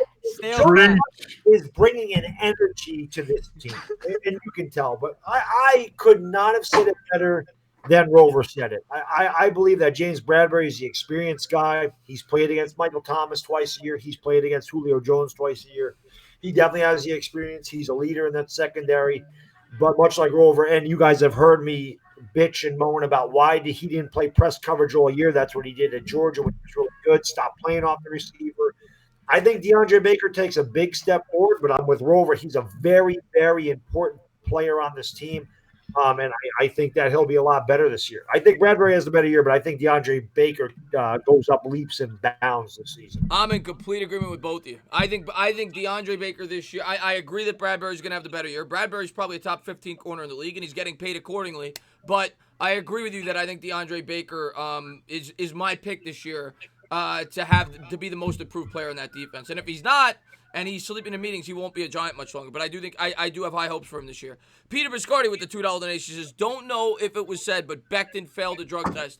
Yeah, Peter, I appreciate the $2 donation. It was said, and I would think at this point it's safe to say, at least in the first round, he will not be a New York Giant. Thank you. Let me ask you something real quick. What if Becton slips to 36? That's interesting, Bad Dog. Now, we don't know the specificities in terms of the, why he failed or what exactly he failed. That we'll have to wait and see, but that's interesting. Stay off the weed. At 36, that becomes interesting. OGR, what do you think? What do you think at 36 with a failed drug test? What do you think? Honestly, I just want to stay away at this point. I want the best prospects available, and he'd be the fourth best offensive tackle, but to me, no, stay away. Failed drug test, that means laziness. No, stay away from that. That's another Eric Flowers waiting to happen. And knowing the Giants' history with Tunsil, I don't think they would take him. I mean, Tunsil smoked like one joint with a Darth Vader mask on, and he was supposed to be the best prospect, and we didn't take him. So I don't think they would take him anyway. But I'd be interested at 16. At 36 rather. LA, thank you so much for the $5 donation. With Barkley being the key to the offense and to Jones' success, trade back and build the O-line. There is plenty of defense in the later rounds. You're preaching to the choir, LA Lou. I am Mr. Hog Molly. If anybody is a new subscriber to my channel, I dream about hogs when I go to bed. So you're preaching to the Dolphins, Chris. No more dolphins or turtles? Well, no, but a little bit of everything. I have a whole farm when I go to bed. But oh man, but I someone call PETA. But I'm a huge Hog Molly fan. But thank you so much for all, man. I really appreciate that. And Manny, man, thanks for the love, man. $5 donation says, great job, everyone. This was awesome. Please do these more. We talked before we went live. We'll probably alternate channels to show everybody some love. And we'll probably do this once every 3 weeks or so in the off season, 2 or 3 weeks, whatever it may be. Because I love doing stuff like this. I love talking, round table, answering you guys' questions. So, I definitely think we're going to plan on doing this. So, absolutely. And the question was, I too enjoyed myself a good old-fashioned Shaplinsky. And Will's at 4 if no trade back to the New York Giants. All right, let me get you guys' thoughts on the coaching staff in general. Who's OGR? We'll start with you. I'm not talking coordinators, offensive, defensive coordinators. Which of the secondary type coaches is your favorite on this roster? It's got to be Spence. I mean, Penn State. Hello. Yeah, that's a good point. I know you're a huge Penn State fan. I like Spence too. Coach Chaos. How could you not like that? My second favorite would be the running backs coach from Alabama there, Burton. Yeah, Burton Burns. Yeah, Burton yeah. Burns. I'm excited about him as well. What about you, KB? What a name. Definitely running backs coach. I'm a big running back guy. If we can get the ball moving, especially how Alabama gets the ball moving. I think we're set up for success. I love it. Hub, what about you? I gotta go Mark Colombo. I can't wait to see what he does with this offensive line, and especially with Nate Solder. I have hope in my heart that Colombo can do something and turn it around. I'm a huge Colombo guy. Did a great job with Dallas there when he got the opportunity midseason 2018. Spencer, go ahead. Well, a lot of the guys were mentioned, like Sean Spence. I'm going to go Big Brett Bielema. I'm going to go Brett, and I'm going to go Freddie Kitchens. These guys have experience. They're big guys. They're fun. They're fun to have in the locker room, and I just think Freddie and Bert, that'll be just a great addition to the staff. It'll be a lot of fun with those two guys. Freddie built Joe Judge's playground in his backyard. No, opposite around. Joe Judge was building Freddie. Oh, is that what it was? Okay, Playground. I mixed up the story, but yeah, they're good friends. So I'm interested to see how Kitchen plays out with the Giants. Bad Dog, go ahead, buddy. I agree with the Hub. I'm very interested in seeing if Mark Colombo can get this offensive line in shape and protecting Daniel Jones and opening up holes. I mean, there's talent on this offensive line. I just feel like the coaching staff really let these guys down. The scheme was wrong. I have such confidence in this coaching staff to get these guys right and to play to their strengths. And you're going to see these guys play up to their capabilities. The other coach that I love on this team, believe it or not, is this guy. Oh, he loves the clapper. I really think Jason Garrett is going to do wonders for Daniel Jones. I mean, at least I'm hopeful for that because, again, I saw what he did in Dallas with those quarterbacks as the offensive coordinator in 07. Dallas was one of the highest scoring teams in the league. Now, granted, they had a little bit more talent. They had Terrell Owens, they had Marion Barber, but, Tony Romo was fantastic in 2007. But I like the two Dallas coaches. I like Colombo and I like Garrett. Yeah, and I like all the guys you just said. There's really not a coach I don't like on the staff, but I am a huge Shuplinski fan. Everything I heard about Shuplinski, what former quarterbacks have said about him, guy seems smart. He seems very smart, very intelligent. Seems like a type of guy that players like to play for. And I think Shuplinski's going to be a head coach someday. So that will be my answer there. I love Jerry Shuplinski, and I think he's going to be a good mentor for Daniel Jones. But I agree with a lot of what you guys said. I love Burns. I love Bielema. I love a lot of the guys that you guys said. I think the Giants did a great job with the coaching staff. Rudy with the $2 donation, he says, what's something you guys disagree on? # Simmons at 4. That's probably something that we disagree on, Rudy. Let me just see if we got any other donations, and then we'll get back to that. Sugar with the $3 donation says, how good do you guys think Slayton will be? We'll get to that as well. All right, let's start there. First, let's start with something we disagree on. At number 4, let's say we can't trade down. We know my answer. We know Bad Dog's answer. Bad Dog Simmons, I'm tackle. I'm taking Wills. I know OGR's answer, but I want to get OGR's thoughts on it. OGR, which player are you taking at 4? And give me your reason. Jedrick Wills. I think he's the safest tackle on the board. I mean, some people may argue Thomas. A lot of people say there isn't a tackle worth taking in this draft at 4, and I say that's a stigma. I don't believe that at all. I think that there's plenty of tackles worth taking at 4. I think Wirfs could be worth taking at 4. I think Thomas is worth taking at 4. I think Jedrick. I think because they're all so closely knit, nobody can really separate them. So that's why they feel there's not an outstanding one, where Isaiah Simmons is far and away the best linebacker in the class, which I'd say he's the best athlete in the class. I don't know about the best linebacker, but hey, that's a debate. But all that being said, for me, offensive line for numerous reasons, but I'll let everybody else speak. That's been my rebuttal to what when it comes to that, too. When people say you can't separate the offensive lineman, I say, well, maybe it's just because it's like the best offensive tackle class in the last decade, and it's hard to differentiate the 4 because they're all very strong. I agree with that point. Kid Blue, who are you taking it for? Yeah, I definitely agree with that point that OGR made. I had a bunch of people tell me that before, but as far as who we go at 4, I want Jedrick Wills. I want Jedrick Wills. Well, I want Andrew Thomas, but I would not take him at 4. If we stay at 4, I'm going Jedrick Wills. I know Isaiah Simmons is that sexy pick. It's like, that skill position. That guy is all over the field. He's making all the highlights, but let's get Jedrick Wills. Let's shore up this offensive line. The offensive line has been a problem for years. And, you got some people acting like the offensive line isn't a problem now, but it's still a problem. We need to fix that offensive line. So I'm going Jedrick Wills. Yeah, I'm with you, man. I watched Eli Manning's second half of his career went to hell because we couldn't block. Hub, go ahead. Give me your pick there at 4 if you can't trade down. I guess this is where the disagreement comes in because I'm going to Andrew Thomas. Andrew Thomas is my favorite offensive lineman in the draft. And while, you know what, I will admit this, Jedrick Wills is a better prospect because he's more technically sound and he has pass protection over Thomas. But Thomas is a more well-rounded tackle and has more experience. And I think because he's better well-rounded, because he's better in the run game and he's still very good in the pass game, which are two things we're going to use heavily with this offense, especially with the run, I think he fits the Giants better. You guys get me excited. We're talking about hogs. I love it. Rover, give me your pick. Yeah, I'm definitely gonna try to disagree with the group here. Jerry Jeudy. I have to do Derek it. Brown. He's going Eason, and he's trading Daniel Jones. I Derek would not Brown. select Isaiah Simmons even in the top 20. What?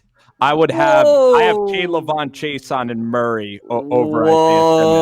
Whoa, you're saying Murray is better than I don't know about that. Murray bro. is better than Simmons because I'm not sure. I'm not Good sure old Rover. how mature Simmons is. Like I don't know Simmons is. I can't wait to hear Bad Dog on this. Okay. All right. I don't know Simmons' All right, but character. that wasn't- And at Clemson, I mean, first of all, Jabril Peppers is a pretty decent player, and everybody's obsessed with like versatility. What can they do? And Isaiah Simmons, although he can run, I don't even know if he's spectacular at one position. Chason of LSU, I just think Chason's a lot better than Isaiah Simmons. I really do. I think Chason's going to be a superstar, and Simmons. I'm just not sure about Isaiah Simmons. You don't really know anything about him. You never hear him interviewed.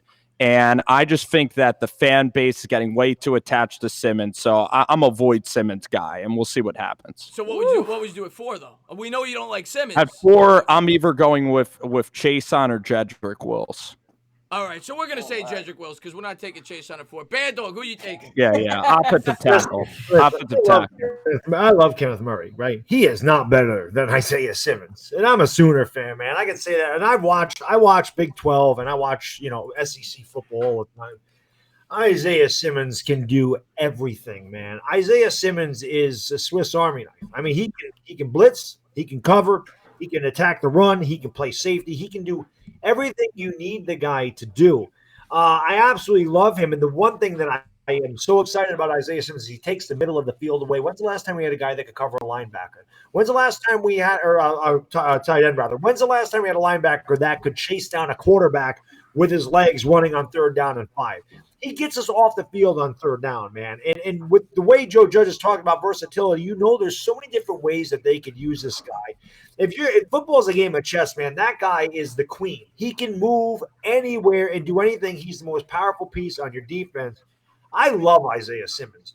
At the same time, I love the tackles you guys talk about.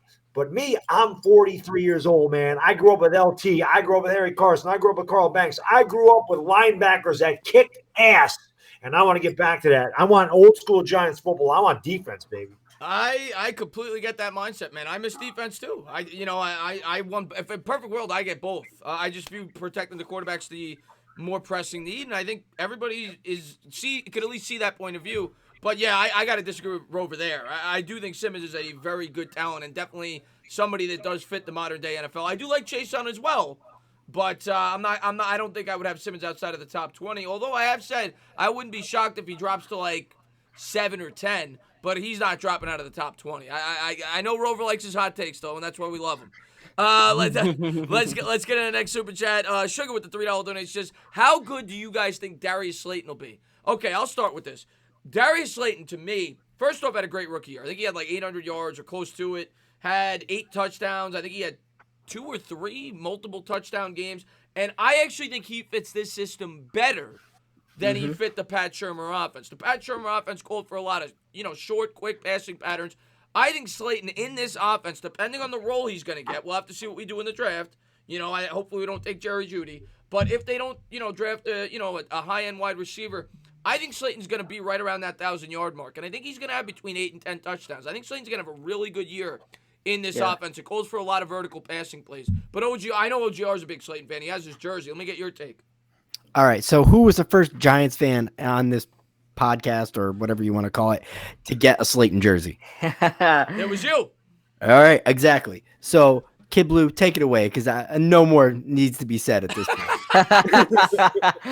Got it. Listen, as far as Darius Slayton and what we're projecting next year, we could also talk about what he did last year. We look at what he was in Auburn. He was just a burner. That was nothing more to that. I looked at his film. I was lighting him up, but he definitely proved me wrong. He was a terrible route runner. He barely caught 50% of his 50% of his targets. He wasn't a great prospect out of Auburn, but Dave Gettleman saw something in him, and this coaching staff saw something in him, and he broke barriers, man. His route running was a lot better. I saw him live, obviously, in that Jets game. He had 2 touchdowns that game. He was constantly getting open. His speed is ridiculous. His game speed is ridiculous. So as far as projecting him to next year, man, the sky's the limit for Darius Slayton. I can't wait to see what he's going to do. I think he's a real solid number 2. I'm not going to say he's going to get to a number 1, and maybe number 2 is maybe pushing it, but I think he can get to number 2 next year. Yeah, I think he's going to have a really nice year. I agree with you. I'm with you, though. I'm not ready to say he's a number 1 yet. Hub, go ahead, buddy. I got to say, you know what? We need to give some props to Tyke Tolbert, the wide receivers coach, because I completely agree. Call with Tyke Tolbert. Completely agree with Kid Blue. When we first took Slayton and I was doing a little research on him, breaking him down, my biggest problem was his route running, and he didn't have sure hands. By the time this dude stepped into the game, I don't know what Tolbert did over the offseason. Exactly. His hands were shored up, and he could run routes very good. And I agree with Kid Blue and Entertainer and saying that I'm not sure how much I want to label him as a number 1 yet. I think he might attain that role next year just because he fits that wide receiver mold of a Dez Bryant and a T.O. more so than Golden Tate and Sterling Shepard does in this aired out system. So because of that, I think he's going to have a really big year. Yeah, I think he's a great fit for the system. I'm in complete agreement with you there. Rover, go ahead.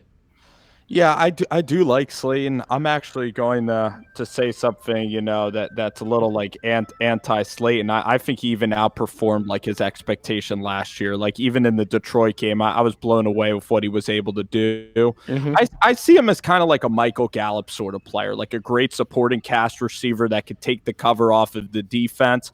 I'm not sure he's a number 1 because I don't know if he can always get open, but right.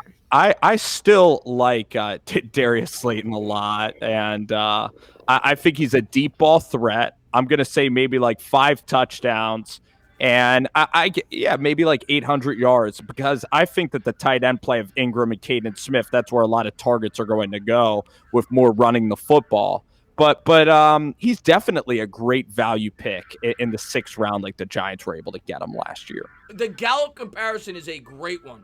You look at Gallup's numbers, the guy averaged, I think, 17 yards a catch. I think that's the type of effect he'll have with the New York Giants this year. I think he's going to with this type of system like Gallup played in last year, I think he's going to be a 16, 17, 18 yard a catch type receiver. So I think the Gallup comparison is actually very good. Like Lockett, if Will Fuller stayed healthy, like someone like that. Yeah, I agree with that. Bando, go ahead, buddy. This is what you look for late in the draft: athleticism and speed. 2 things you cannot teach. You either have that or you don't. So 4.39 out of Auburn in the late 5th or early 6th, whenever. I forgot exactly where we got it. I thought it was the late 5th. It was a comp pick in the 5th. Okay, yeah. So regardless, he was absolutely amazing. But one thing that I never forgot about Darius Slayton was his first day of training camp. He was lost, and he got reamed out. Yep. And the next day he came back, and he was one of the best players in the camp. That told me right there that this kid took the criticism well, didn't hang his head, got back up, and performed well. He took that with a grain of salt and said, I got to get better, and he did. So that right there spoke to me a lot about his character. He's a hardworking kid. He's got the athleticism, and he had a hell of a season. And you guys, like Kid Blue mentioned, that Jets game, man, we saw him dominate. He dominated in that Jets game. And just seeing Daniel Jones, so did Darius Slayton this year, it's encouraging because, again, you got 2 rookies that work really well together. Kind of like I'm very high in Caden Smith because it was the same thing at the end of the year that Daniel Jones began to build a rapport with some of these younger players. I think Slayton is a very good receiver. Like these guys says, I don't think he'll ever be a pure number 1. He may be that other outside receiver when you do get a number 1 that can be very, your deep threat type of guy like a Will Fuller.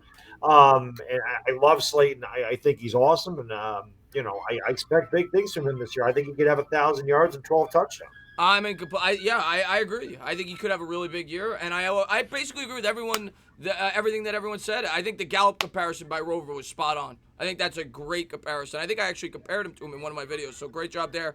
Kyle with the $10 donation says, "Stand up, New York Giants fans have not seen such an epic group since the Avengers. We're getting compared to superheroes, guys." Woo! Who's who? I'm Spider-Man. OGR Captain America, baby.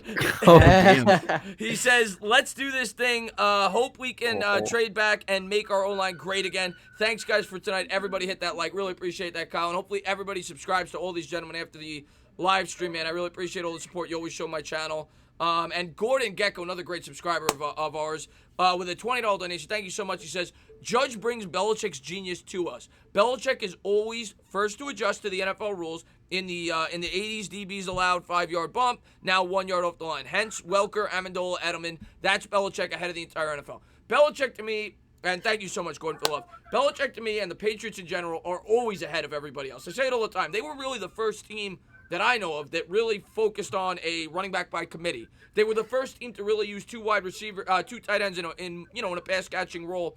They're always a step ahead of the competition, and that's hopefully what Joe Judge brings to us. Another thing I want to point out to you guys that I thought of, we're talking about Joe Judge, how he wants to bring camaraderie, how he's not putting anybody above anybody else. That is the Patriot way. You go back, you look at the Super Bowl, I think it was in 2000 between the Patriots and the Rams. The Patriots were the first team in the history of football to be introduced as a team, not as individuals. And I think Joe Judge is trying to bring that same camaraderie to the New York Giants. Yeah, Chris, I love Joe Judge, and I think that Bill Belichick, I think he actually assisted the Giants in the hiring process this time. He's like, you guys are really sinking here. You're really on hard times, and I think that Bill Belichick actually helped us survive.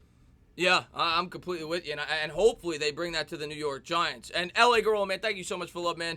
$20 donation. She says, "In case you didn't watch Chris's podcast with Fisk, which I was on yesterday, it was a lot of fun. He says it's an absolutely box office. I think if we're going to go tackle, we should trade down to the best value. If we stay at 4, Simmons almost has to be the pick for the best value." I get that point. I do get that. Well, Rover doesn't get that point, but I get that. I get that point. And I do, I'll have to be a Simmons guy then. I do get the point. I do think Simmons, you could definitely argue, at least by what most people say, is the best player available. And I definitely get the point. It's a need for the Giants. I think everybody on this panel or roundtable, whatever you want to call it, is in agreement probably that they think the tackle is a bigger need right now, but it is a need, is the linebacker. And somebody like Bad Dog said that could cover the tight end, could cover the running back, could cover the slot wide receiver. We get killed every year on third down. We do. So it's definitely a need. So I get that perspective. And if you can trade down, you absolutely should. But my rebuttal to that, and it's not really a rebuttal, I think we should trade down regardless. Because I think you could still get Simmons at 6. Agreed. So that's my take on that. Everybody says you got to trade down for the tackle. We should trade down for anybody. Mm-hmm. And another thing, I don't know if you guys are aware of this, one stat that I found, there has not been, and I know he's a rare breed, he plays a lot of positions. OGR would like to hear this stat, I'm sure he has heard it. There has not been a middle linebacker selected in the top 4 picks in the last decade. And everybody points to that it's too early to take a tackle. And I'm not saying it's too early to take Simmons, but that kind of negates that whole argument, OGR. I have a tendency to agree. And if we're going to start naming Avenger characters, I mean, doesn't Bad Dog have to be the Hulk? Bad Dog is definitely the Hulk. I think Bad The Dog Hulk would dog. Agree. Bad Dog would agree with that. You're the Hulk, right? I gotta be. Don't make me mad. You wouldn't like me when I'm mad. What would Rover be in the Avengers? Hawkeye. Yeah, the arrow shooter. I like that. I like Hawkeye. I like Hawkeye. All right. Thank you so much for love, man. I really appreciate that. And, Danny Dimes, man, thank you so much for all your support. $20 donation. He says, if I was watching the 2007 Road to the Super Bowl, get us a Simmons to get depth at the O-line after that and let Saquon run us home. I mean, the 2017, what sticks out to you guys with that 2017? What do you think was like the driving force behind that team? I think most of us are going to either say that strong offensive line and run attack or the edge rush, the pass rush. I think it was a combination of the both, but that's what we got to get back to. But OGR, what sticks out to you with that team? Why did we win that Super Bowl? Pass rush. I mean, that for me, pass rush. I mean, strong offensive line play, being able to control the clock in the run game with Brandon Jacobs and whatnot. But that's what we need to do. We need to. That's how the Giants have always won. If you go back to the 1990 Super Bowl, yeah, we had a strong defense, but the Bills could move the ball on us.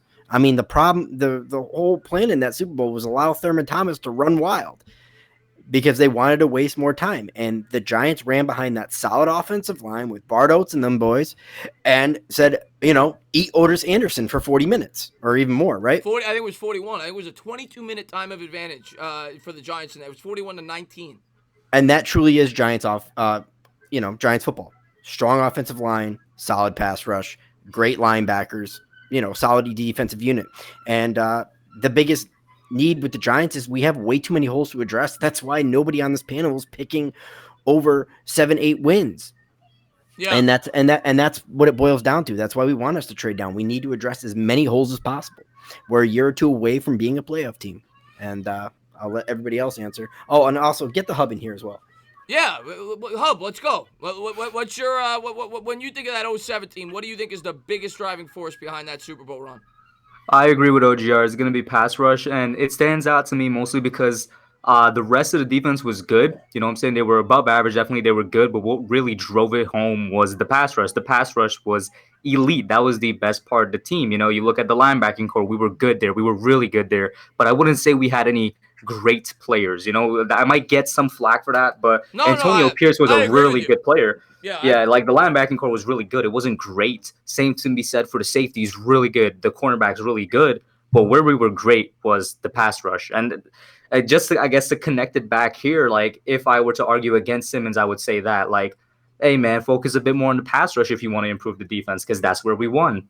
Yeah, that's a great point. I say it all the time. The three most important parts of a football team is the quarterback, the guy that gets after the quarterback, and the guy that can protect him. But Rover, what sticks out to you? I know you're a huge Eli guy like me, but obviously I think you're probably going to say the pass rush was definitely one of the, probably the biggest driving force. I'm actually not. I'm going to say the kicker. I'm going to say the running game of Brandon and Ahmad Bradshaw because Chris, if you go back, I mean, everybody's gonna look at the championship game, but even against Dallas, that second quarter, the Cowboys dominated the Giants defense. They went up and down the field, held the ball the whole time. Amani Toomer was so crucial in that game. I mean, he had a 50-yard touchdown. I think it was one of the first plays from scrimmage. Then Eli Manning had the 2-minute drill. So just such timely offense. And then everybody wants to mention how great the defense was. Donald Driver had like an 80-yard touchdown on the defense. I think the Packers scored in the 20s against the Giants, and it was Plexico Burress just dominating Al Harris. So the receivers and Ahmad Bradshaw and Brandon Jacobs, those guys cannot be forgotten whatsoever. Brandon Jacobs, one of my favorite Giants ever. So I got to give credit to the running game. And, of course, Strahan. Of course, I have to mention him. No, great call. You brought up great points. I always say it all the time. I think one of the most forgotten drives of that entire playoff run, or both playoff runs for the Giants, is the Cowboys game. 54 seconds to go until the half. Eli Manning drives them down the field for a touchdown. If that don't happen, they don't make the Super Bowl. So... Changed the whole game. Yeah, it's a great point you bring up there. Bad Dog, go ahead, buddy. Steve Smith is also very integral in that Cowboys game and in that drive. Steve Smith had a lot of big catches for the Giants, especially that one in the Super Bowl on 3rd down and 11, which nobody remembers because it was in between the Tyree catch and the Plexico Burress catch. But there was no doubt that defense was unbelievable, man. I mean, Justin Tuck, that was his coming of age year. He turned into a superstar overnight. I mean, he was just amazing the way he could he could play defensive tackle, defensive end. He could do so many different things. That defense just came together. It was really bad at the beginning of the year, but once they began to believe in Spagnuolo's system, they really came of age. Rover says the Packers scored 20 points. They did. They were the only team in the playoffs to score 20 against us. So we played against the two highest scoring teams in the Patriots and the Cowboys. And even though they moved the ball, we broke them. We didn't bend. And the reason was we got after Romo. We got after Tom Brady. We got after Brett Favre. The 90-yard touchdown pass was just blown coverage. I mean, that's all that was. Favre couldn't do anything. The Giants dominated the Packers. One thing I'll say about Brandon Jacobs, there was a 1-yard run, but the first carry of that game. Oh, man, when he knocked him over? He ran his ass right over. I think it was, I don't know if it was Al Harris. I forgot what corner it was, but I'm like, dude, that had to hurt. It's -20 with the wind chill, and you just took a mouthful of 265-pound Brandon Jacobs. That set the tone for the whole game. That whole it was just tough. Like OGR said, 1990, man. It's tough offense. It's tough defense. It is like Joe Judge says, we're going to punch you in the nose for 60 minutes. That's Giants football on both sides of the ball. That's what Giants football has always been to me. Tough running game, great defense. I'm getting amped up right now thinking about getting that running game back, getting that pass rush back, and at least offensively, the one point that sticks out to me in that Super Bowl first drive. I think you guys all agree that everybody forgets about that 10-minute drive. They only get 3 points, but they set the tone in that game. Yep. Let's see what we got here. Thank you so much for the $5 donation. Big Blue Feeds. Thank you so much. I appreciate that. He says, awesome job, fellas. Thoughts on trade down and grab Wills, then Wirfs for right tackle, and Ruiz in the second. Well, now you're going, you got a hog molly fetish, Big Blue. But so you're saying you trade down to 9 and we'll say 20, and you somehow get both Wills and Wirfs, and you get the center. I mean, I'd be happy. I love the hog mollies, but I think you have to, like we said earlier, somebody asked a similar question, so we're not going to do a round table. But I think at least with one of those first 3 picks, you have to address the defense in some capacity. But I would love Ruiz, and I love both of those prospects. But thank you so much for love. I really appreciate that. Danny Dimes with the $2 donations. He says, Tuck is the most underrated Giant of all time. Justin Tuck, let's do that real quick. Justin Tuck is one of my favorite Giants of all time. I would say Eli's 1 for me. Tuck's in my top 3 or 4. Let me get your guy real quick. Everybody's favorite Giant of all time. LT. For me, it's LT, even though I didn't get to see him in his prime. Kid Blue? Oh, man, I have to go a little generic here, but Eli has given me the most fond memories, so I have to say Eli. I'm with you on that. Hub, go ahead. It has to be Eli for me, too. I think I'm probably the youngest dude here. He's who I grew up with. He's who I idolized as I grew up. What about you, Rover? Yeah, I would say Eli or Victor Cruz. Love Victor Cruz. Yeah, love Victor Cruz. Because Victor Cruz is a hometown kid. He's Patterson, New Jersey. Yep, Patterson. Great call I there. freaking love Cruz. I think I know your answer, Bad Dog. But yeah, I'm the only one old enough in here to have remembered LT in his prime, which makes me feel great. But Wait, OGR said LT also. LT all day. But the most underrated Giant of all time, in my opinion, big Leonard Marshall. I loved Leonard Marshall. Again, you guys are too young to remember Leonard Marshall, but I remember him. He had 83 sacks or 83 and a half sacks in his career. He was a fantastic edge rusher in that 3-4 defense. Gets overlooked a lot. Killed Joe Montana in my favorite game of all time. And I think Leonard Marshall's so underrated. But yeah, LT, anybody my age, little older, little younger that saw LT play, you're a Giants fan, maybe you could say Bavaro. 98% of the guys my age are saying Lawrence Taylor. He was – you can't even explain it. You had to have seen the guy. He was unbelievable. Yeah, I've seen the clips. I didn't get to see it live, but Bavaro obviously stands out with that the catch where he carried half the football team. Gordon Gecko with the $5 donation. He says, number one reason why we won the 07 Super Bowl was confidence. It started week 17. That is why you can't win if nobody has any confidence in our D. NO is okay, D is bad. Great point there, Gordon Gecko. One of the most underrated, and we should have talked about this, one of the most underrated points of that entire run was week 17, guys. Let me get your thoughts real quick on that. When Tom Coughlin decided to play the starters in a meaningless football games in terms of the standings, we weren't going to move up or down in terms of the seed. Well, give me your thoughts on that and how instrumental that was in that Super Bowl run, OGR. I think he just needed to prove to guys that they could compete, and he knew it. And I think Tom Coughlin always felt that team was better than what they showed throughout that entire season, even though they battled. So, and injuries as well. But for me, that's what it really proved. And I mean, Tom Coughlin was killed by the media. I mean, the Giants are always killed by the media, but he was killed for the media for actually starting. Like, what happens if Eli goes or whatever? Now, all the injury questions might have happened because of injury questions were happening, because we did start everybody and we didn't make any seed. But I don't believe in ever sitting your starters at the end of the season. Play. So many teams I see lose in the first round of the playoffs, second round of the playoffs, even if they have the bye, because they're not ready to go. You can't take that long layoff. So I believe in playing your starters, and I'm that is one of the big reasons why. Probably the most underrated reason why. That's it. Yeah, that's a great super chat by Gordon Gecko. We'll get to the next one there, but I think you guys are all in agreement that was a huge instrumental part of that Super Bowl run was the fact that they decided to play the starters.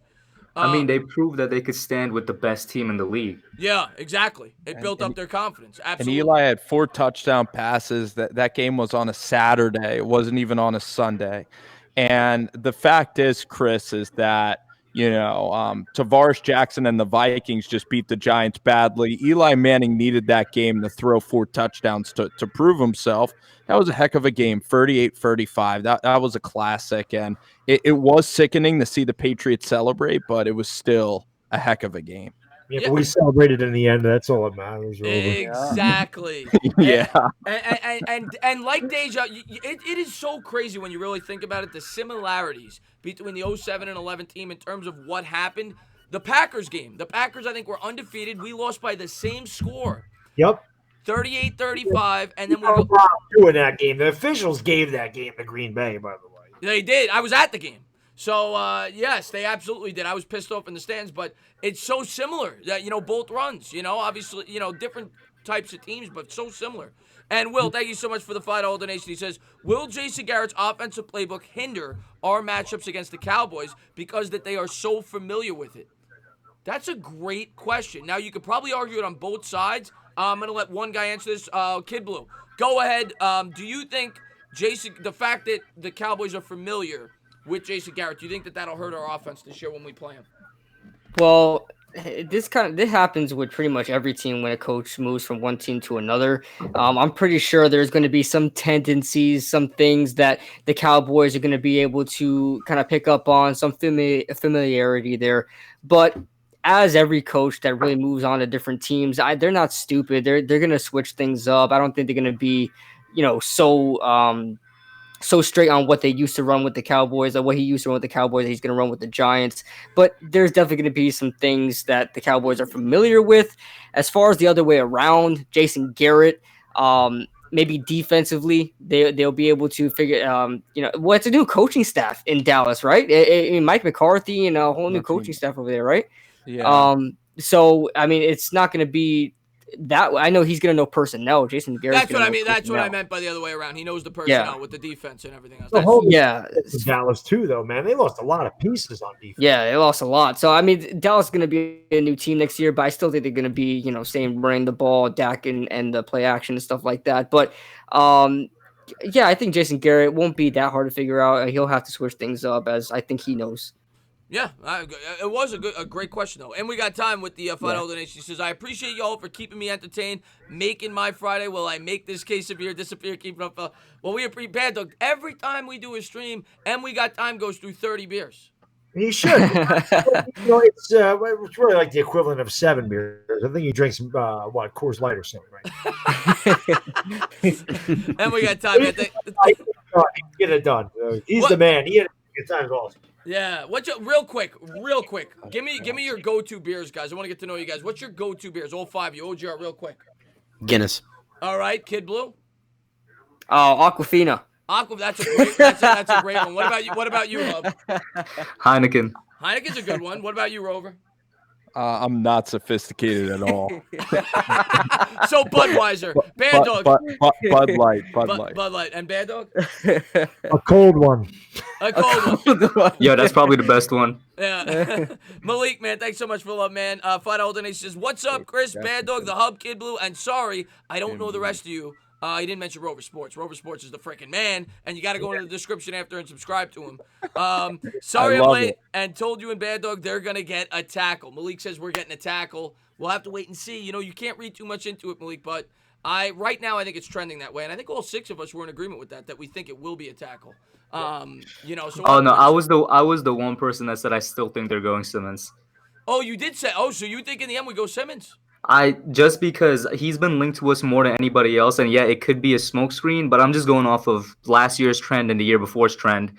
The player that was linked to us the most last year was DJ, even though we didn't really like to accept it. And the year before that, people like to pretend that Saquon wasn't linked to the Giants, but after the combine, he was heavily linked to the Giants. Good point. I hope you're right, Hub. I hope you're right. Let me. One thing I wanted to bring up to you guys was, being Bad Dog, we've talked about it a lot in the past, but I kind of want to get your guys' take in terms of the defense of the players that are currently on the roster. Which players do you think are going to have the biggest jump in this new system? Like, which players on the roster do you think this system favors the most? And we'll start with OGR. For me, it's O'Shane Zimenez. And I mean, because he's the one that needs to step up the most out of everybody. We need that consistent pass rush, and I don't believe we're going to get that from Kyler Fackrell, even though he had the 10.5 sacks.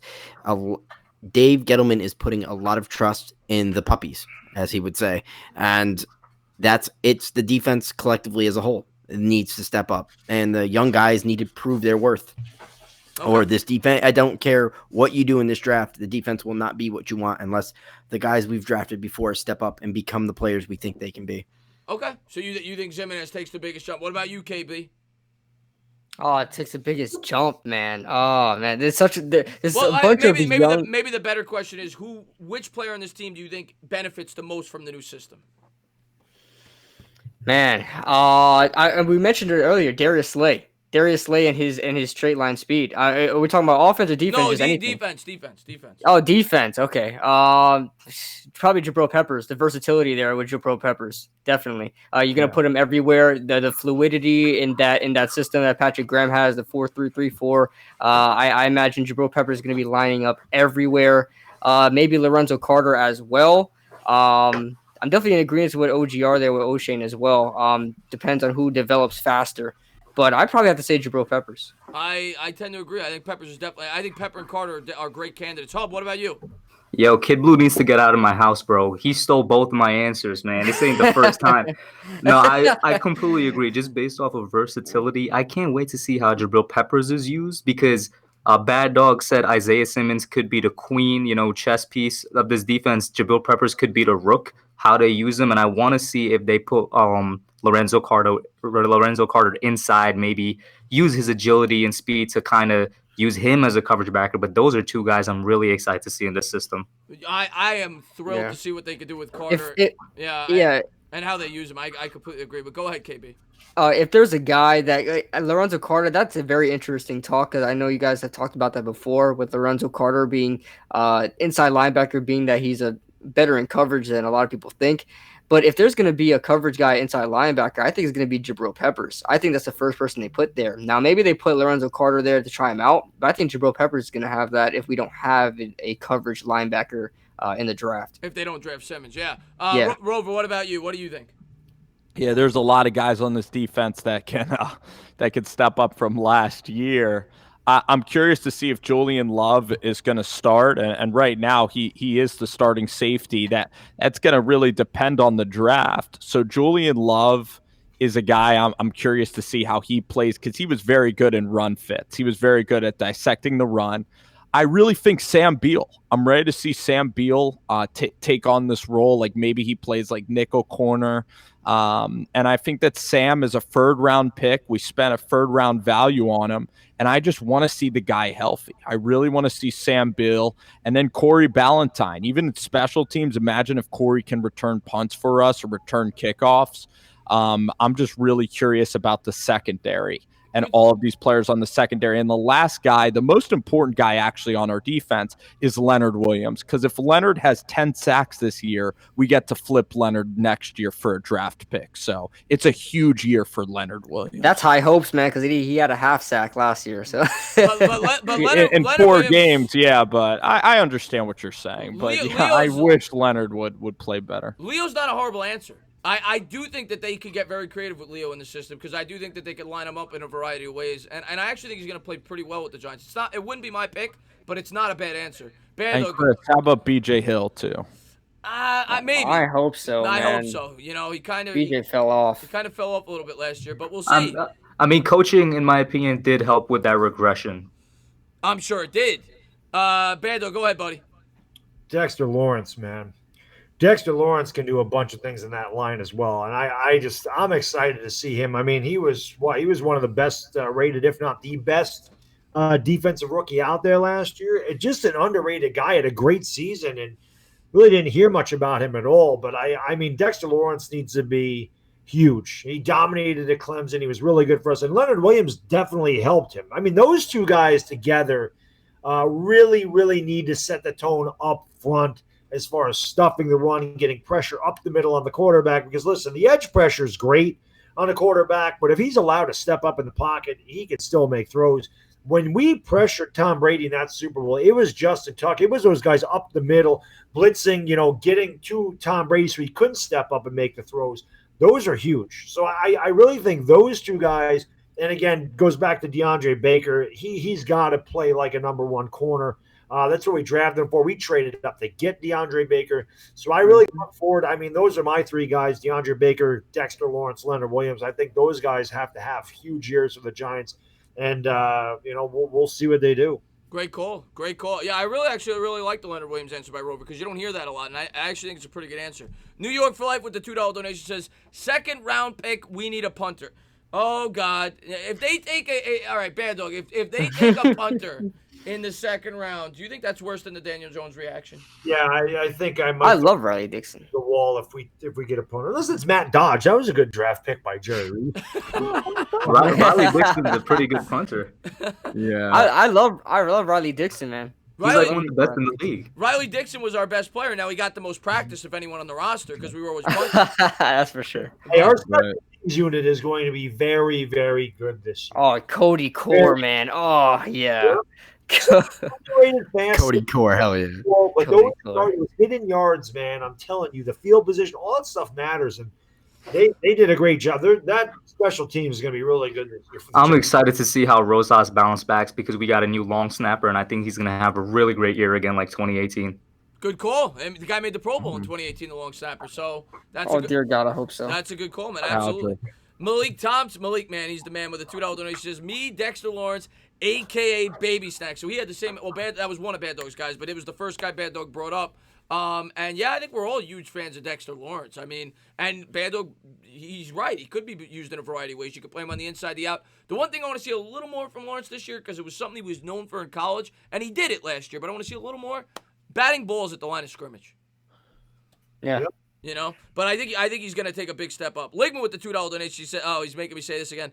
Becton failed the drug test, say on Crip blood. I don't know why he makes me say that every time, but Becton did fail the drug test, and we'll have to wait and see how that plays out. And we got time with the $2 donation. It says, wish we kept Shepard and Thomas. You're talking about Russell Shepard and Michael Thomas. Yeah, they let Thomas go. I was a little surprised by that, but he was a pretty good special teams contributor. Seemed like one of the leaders. I was a little surprised by Thomas, actually. Do you think that means they're going safety at some point in this draft? I would think so. I think they have to at some point. I would think so. What do you? I think they. Oh, go ahead, man. Hold on. I'll ask you. What do you think? Because I know you do a lot of research with the draft. What do you think of Geno Stone as a 4th or 5th round safety prospect? He's a guy I got my eye on. Oh man, I'm glad you brought him up. Geno Stone is actually probably my second favorite safety in the class, right after Jeremy Chin, because when I was doing like my first mock, I saw him and I'm like, this guy in like the 5th, 4th, 5th range is really good, but I can see him as like a strong safety more so than a free safety. Like he has good coverage skills. His like interceptions and pass breakup are based off of him knowing the game rather than being in right place, right time, which I love about him. But at the same time, I think he'll be better fitted as a strong safety, which is why I'm not sure if the Giants will probably target him because he's a really hard hitter. Good stuff there. Good stuff. Let me ask you guys a question. We'll just go around here. So let me take it over 1 second. Yeah, go ahead.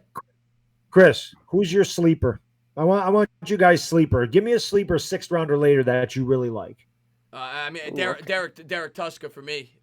That's the guy. I don't know if he's gonna go in the 6th. He might go in the 5th now, but Derek Tuska's been the guy I've been in love with. I also like Hodgins at the wide receiver spot as a 5th round prospect. I've talked about him out of Oregon State. I think he fits this offense very nicely. I'm trying to think. I like Stone. He's more of a 5th round guy.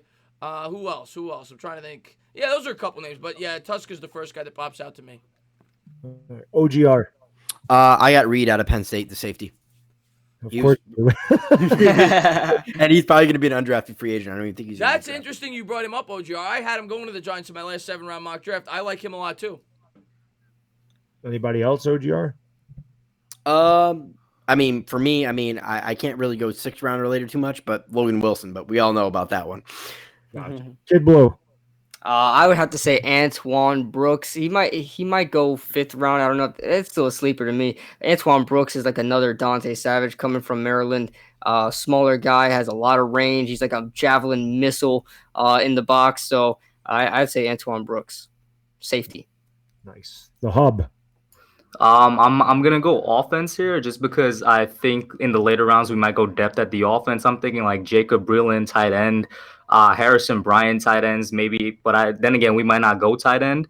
And then Michael Warren out of Cincinnati is a really nice, hard running back. I know we got Deion Lewis, but I still want a bruiser back. And Warren, he doesn't have the size, but man, does he run like it out of Cincinnati. We need a bruiser. I tell you what, I also, one of my mocks, I like Jacob Breland out of Oregon myself. I thought in the 7th round, if he falls that far, that might not be a bad guy to bring in here. Rover, who do you like late?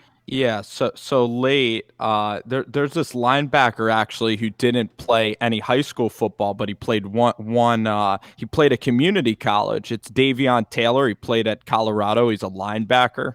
He'll be an interesting prospect because he really hasn't played a ton of football, so there's some upside.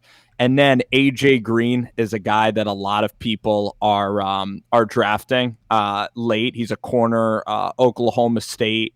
So I think that he's just a really physical corner. And then James Prochet out of SMU is a speedster. He can catch the ball. He's a contested catch guy. So James Prochet out of SMU. And then not really a late round guy, but I think Zach Moss is a really talented running back. He could be special in the league out of Utah. Yeah, my guy is, as most of you guys know, Anthony McFarland out of Maryland. I love that kid's game. He reminds me so much of Ahmad Bradshaw.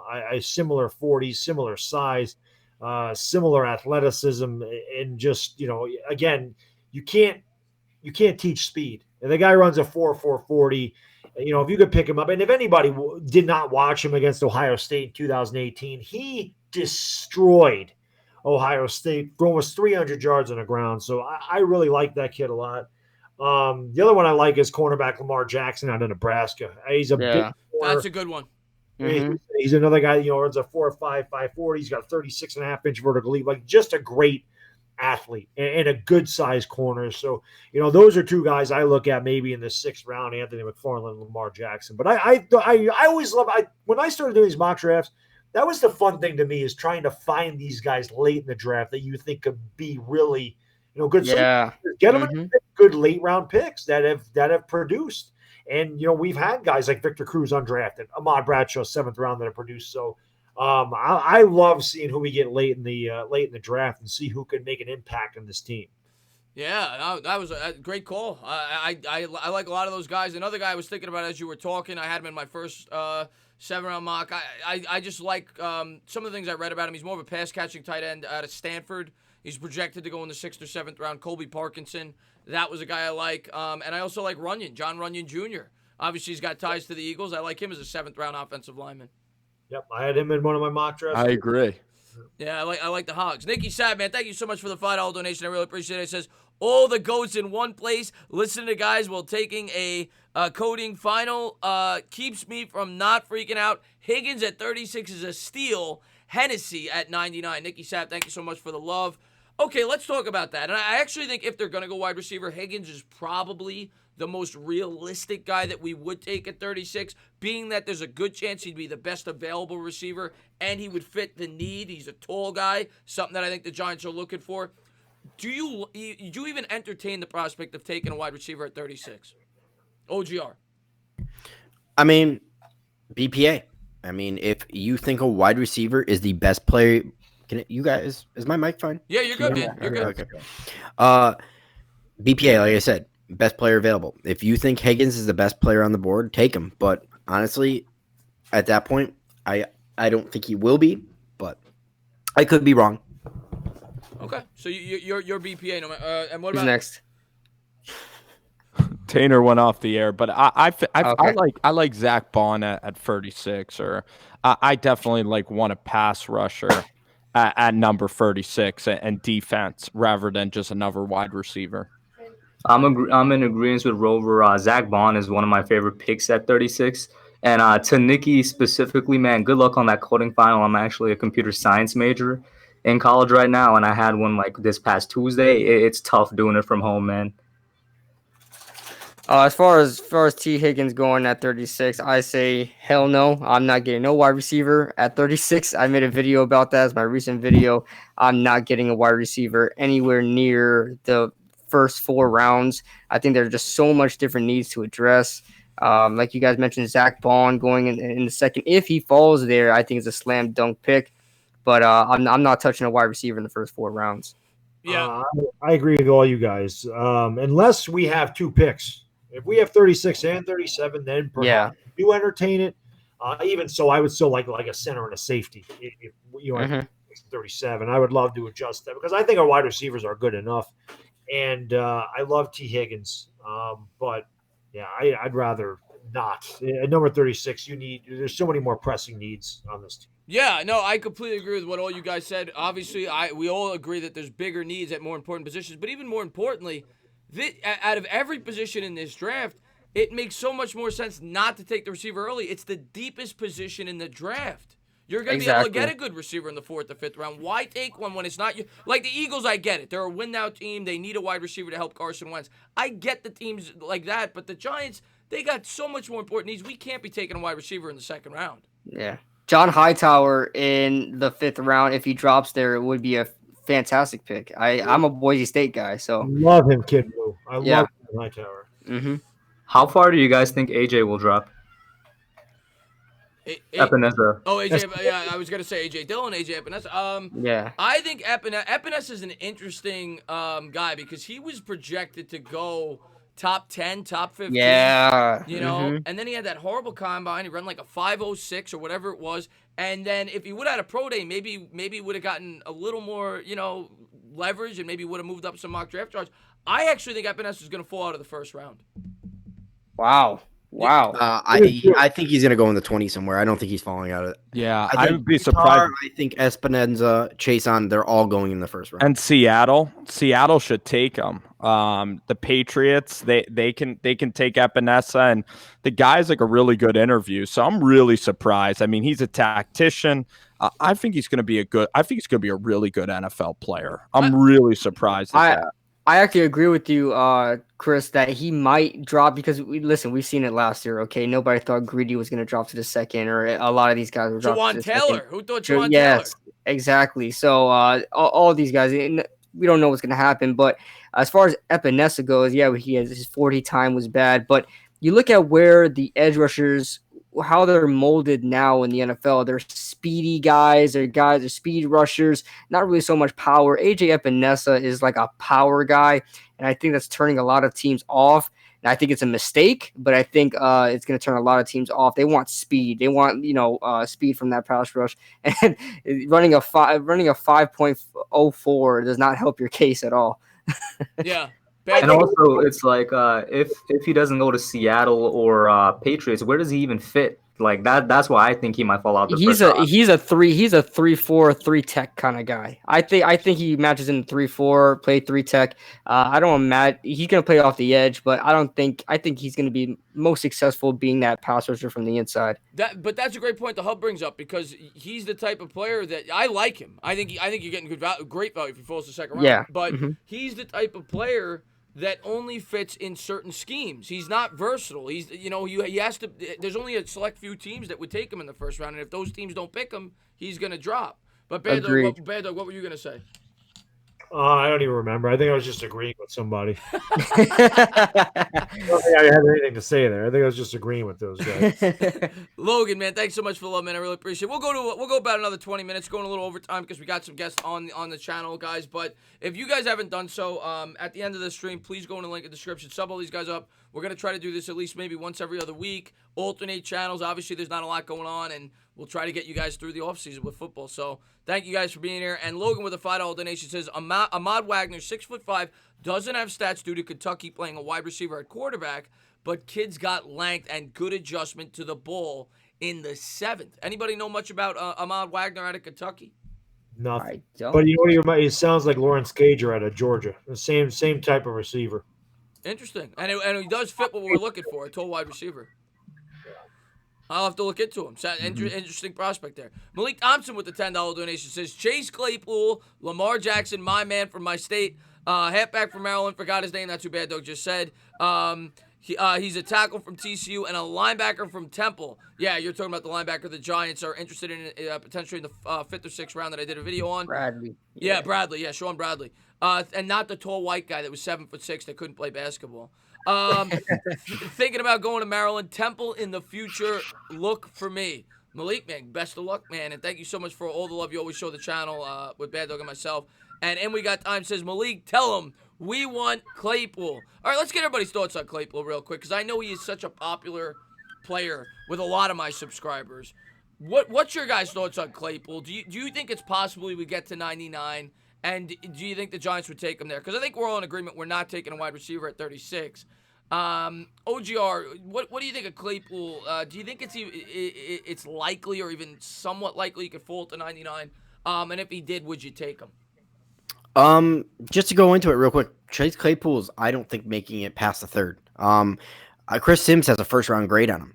I mean, take that with a grain of salt, but Chase Claypool reminds me a lot of the Seattle wide receiver from last year who was drafted. Metcalf. And I don't think Chase Claypool is going very well, and he is going to fall very far. I mean, I could see him easily drafted in the 1st. I really am that high on Chase Claypool, so I don't see him falling past the 3rd. Yeah, honestly, that's unfortunately.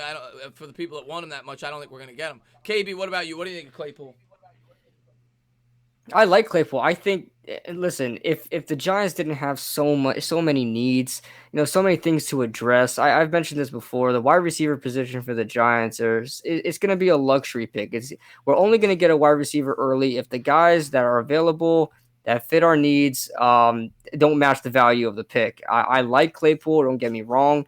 I think he's going to be a good player, but I just think there's just so many other needs. If he falls to 99, there's definitely a conversation.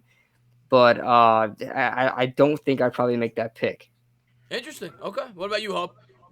I'm kind of in lockstep with KB. I think there's a chance, a very, very slight chance he falls to 99. But for the Giants, I don't see us taking a wide receiver earlier than 4th, maybe 5th round, just like last year, unless one of the guys, like one of the top 10 wide receivers, are somehow available in the 2nd or 3rd. But yeah, Claypool, I do like him. Realistically, I think he's probably going like 2nd, 3rd round. But the Giants, under no circumstances do I see them taking a wide receiver earlier than the 4th round. There you go. I like it. What about you, Rover? Yeah, Claypool is definitely a weapon, and he just reminds me of Evan Ingram. I mean, he was a tight end who's like really fast, and now he's going to try to be a wide receiver. He would be good in the slot. I don't think it's necessary at all for the Giants to take him, but for a lot of other teams, he's a mismatch. He's really versatile. He's kind of like the kid out of Tennessee, Jalen Hurd, who's going to play on the 49ers, and he's big, and he can box out people. You can put him in the slot. He's going to be productive. He's a good 2nd round pick for like a Miami or a Cincinnati Bengal team. But the Giants, I mean, Evan Ingram is like the speedster. So I don't think it's necessary at all. It's a great point you bring up because you and me think great minds think alike, Rover. Now, unless we're talking about Isaiah Simmons, but I've mentioned that several times in my video. I've mentioned that several times in my videos. I think he's like a carbon copy of Evan Ingram. Obviously, you hope he doesn't have the same injury history, but the guy's the same size, he's the same weight, he ran the same 40 time. He was projected to be a tight end / wide receiver hybrid. He reminds me so much of Evan Ingram. I think that's a fantastic call. Bad Dog, go ahead. I was going to say if the Hub and KB are in lockstep, then Rover and I are in lockstep because the Evan Ingram comparison it's absolutely it is so true. We already have, like I said, we already have a guy. Can Chase Claypool block? Because Evan Ingram can't. We all know that. I agree with everybody else. 3rd round is just too early for the Giants to take a wide receiver. I mean, there's just so many more pressing needs. Our wide receiving core is okay. I mean, yes, Sterling Shepard's got the concussion problem. You got to hope he stays healthy. Hopefully, there's no PED or failed test for Golden State this year, and Darius Slayton continues to do what he did last year and improves upon it. I think the wide receiving core is good enough. And listen, there are wide receivers you can get later. We've talked about John Hightower. We've talked about Gabriel Davis. There's other guys, Colin Johnson. There's other guys that you can look at further down in the draft board You got to get your best players. You got to fill needs in those first 3 rounds, especially. So I just think that's too early for the Giants to take a Chase Claypool. We don't need him as much as we need other positions. Yeah, I mean, I love the prospect, but like you said, we have too many other needs. I completely agree with everything you guys just said. Gordon Gecko with the $5 donation says, great job, guys. Draft defense, offense, not that bad. Defense was embarrassing last year. Who is everyone's baseball, basketball, and hockey teams? All right, I'll go real quick. I am not a huge hockey guy, but I grew up on Long Island, so if I'm going to pick one, I'll pick the Islanders. I'm a big Knick and Met fan. What about you, OGR? For me, Celtics, Red Sox, and then my hockey team will always remain the same, even though they no longer exist, the Whalers. Okay, OGR, you realize that most of the people in here hate the Red Sox. Yeah, they're gonna kill you in the comments. Are you trying to gain subscribers or lose them? I am actively trying to lose subscriber. I'm actively trying to get to 1. But just real quick, if anybody's wondering, well, how can you be a Red Sox Giants fan? There's an explanation I made a YouTube video just for that. I get that question asked all the time. Kid Blue, go ahead, buddy. I am a Giants fan, obviously, Knicks fan, and Yankees fan. I don't know anything about hockey, but my dad's a diehard Rangers fan, so I guess Rangers. But Yankees, Knicks, Giants. Hub. I'm New York sports all the way, man. Yankees, Knicks, and Rangers. I actually went to a Knicks and Yankees game. I gotta tell you, some of the best experiences, man. Yeah. Did you lose? Huh? We lost though, didn't we? Well, if we went to a Knick game, we lost. Yeah, we went to a Knick game, we lost. But I am a big Knicks fan. It's just that I don't know, man. Being a Knicks fan is like way harder than anything else, man. I mean, it is so hard being a Knicks fan year in, year out, and then disappointment after disappointment. Yeah, of course, sell the team, man. Yeah, no, we have to have like a group therapy session for Knicks fans once a week. Rover, go ahead. Who's your teams? Well, the Knicks. I mean, you guys have an awesome fan base. I would say like baseball. I do like the Yankees a lot. Like Roger Clemens, like one of my favorite players ever. So I'd say Clemens and Jeter. I would say the Yankees, but I also don't mind Yankees and Phillies, and it's kind of only when they played that it's a huge rivalry. So like growing up, I did like the Phillies, and then with basketball, I would say the Sixers, and growing up, I would say like the New Jersey Nets with Jason Kidd. But I'm going to say the Sixers. Good stuff. And you're a huge college basketball fan as well. Yeah, I like Creighton, Wichita State, but yeah, I like college more than the NBA. I even love college basketball. Good stuff. Bad Dog, go ahead, man.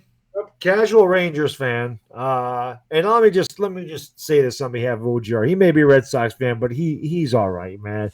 You know, he's a good guy. He don't give any hell. If anybody's going to give him hell, it's me, because Yankees, Giants, Knicks, and then, like I said, casual Rangers fan, and of course Oklahoma Sooners. But of course, everybody asks, because I am the Laker dog, are you a Laker fan? No, I'm not a Laker fan. I am unfortunately a Knicks fan. And again, because I've been alive so much longer than all these guys, I have had to suffer with them for an extra 10 years. So just think about it that way. But yeah, I'm all New York all the way. Are the Knicks the primary reason for your hair loss? No, that would be getting married. My wife will love that one. All right. Antoine, thank you so much for the $5 donation. I really appreciate it. He says, Chase Young to the Redskins is pretty much a lock. Of the other first-round prospects, who else don't you guys want to see end up in the NFC East? Okay. So good question. All right, so we're talking Cowboys, we're talking Eagles. All right, for the Eagles, for me, it's an elite wide receiver right now. CeeDee Lamb.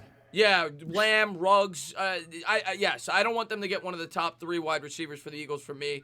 And in terms of the Cowboys, well, I think their biggest need, I think you guys would agree with me, probably is in the secondary. Yeah, Henderson probably. Yeah, I'd go Henderson, actually. Yeah, C.J. Henderson. I wouldn't want to see him fall into 17. What about you guys? I'm in complete agreement, yeah. Complete agreement. I'm going to totally agree with you as well. Yeah, I think those are their 2 biggest needs, and we don't want them to get the best players at those positions. Danny Mojica with the $2 donation says, rumors on the 49ers wanting Ingram. I have not read those rumors. If there was one team in the NFL, guys, wouldn't you think it would be the Niners would not be interested in Evan Ingram? They have the best tight end in the sport. They have a better version of Evan Ingram in size and speed. Yeah. Maybe they want him as a wide receiver. Maybe. I don't know. I just don't see Ingram getting traded, but who knows? Maybe they want a two tight end. And this is not a good time to trade Evan Ingram. I think he can have a much better season. I mean, I don't think teams would be willing to give up more than a third rounder for Ingram. Probably like a fourth rounder they'd give you. If I get a third rounder for Ingram, I'm goodbye. I was about to say the same thing. Yeah, if I'm getting a third round for him, he's off the team. His value is only going to diminish as his years go on. He's on a contract year this year, I believe. So we're probably going to get rid of him anyway. Might as well get something for him. Great. Exactly, and not to mention he can't stay healthy. Yeah. But exactly. I don't like you And guys you're worthless if you can't stay healthy. Yeah. I'm still holding out hope for Ingram, actually. I hope so. really- I mean, he has a lot of potential. But And this offense fits him perfectly. It does. I mean, with the play action with Saquon Barkley, him running. I mean, he's one of the leaders of the team. He's one of the culture guys. You know, you see every picture, every vacation. It's Evan Ingram is there, and I'm not quitting on Evan Ingram yet. I mean, we've seen what he can do if he's healthy in that Tampa Bay game. So, I mean, I think everybody agrees. Like, if he's healthy like that for the season, he's on, but he's just not. My thought process on Ingram and any athlete, you never want to trade at their lowest point. And right now, Ingram's at his lowest point. If my plan is to trade him, I'm going to let him play out the season, and maybe halfway through the year, if I'm not doing well and he's having a great year, that's when I'd look to trade him. I don't think this is the right time to be talking trades with Evan Ingram. right. And we could use a good third round pick too. Yeah, I don't think but the thing is, I don't think he's worn it. He's in a walking boot right now. I could be wrong. Yeah. Oh, very true. Very true. Yeah. Very true. Yeah. Isaiah Simmons, thank you so much for the $5 donation. He says, at 4, would you draft me for a future Hall of Fame linebacker and a best defensive player in this draft? Well, it's being asked by Isaiah Simmons. I think all of us are in agreement, other than Rover, that Isaiah Simmons is probably the best defensive player on the board when the Giants are picking. Unless maybe Okuda is there, then I think it's a slight debate. I am standing strong. I am not giving in. I know the fan base wants me to say all aboard the Isaiah Simmons train. I love Isaiah Simmons, but I'm sticking with the tackle. I'm still taking the tackle at 4. That's just me, though, and that's the beauty of sports. Everybody can have their own opinion, but I think everybody is in agreement other than Bad Dog. Bad Dog was with Simmons. I think everybody else was with the tackle at 4, Isaiah. So, but we do love you, and we wish you nothing but the best. Isaiah, come home. Come home.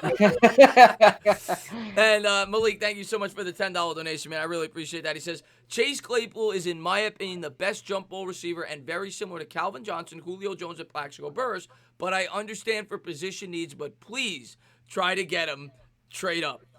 You know what? You got to talk to Dave Gettleman about that, man, but I get that. You know, he's definitely one of the better tall threats in this year's class. I would say Gandy Golden's another one you could talk about. Colin Johnson we talked about earlier. But yeah, he's definitely one of the strongest in terms of the 50-50 ball, for sure. And, oh, man, Malik, man, thank you so much. He says, so a couple days ago, I was talking with Bad Dog about getting a tackle or a linebacker, and I told him that you are the oldest generation and I'm the younger generation, and we need a lineman badly. Bad Dog, what's your thoughts on that? I think you agree that we need a lineman.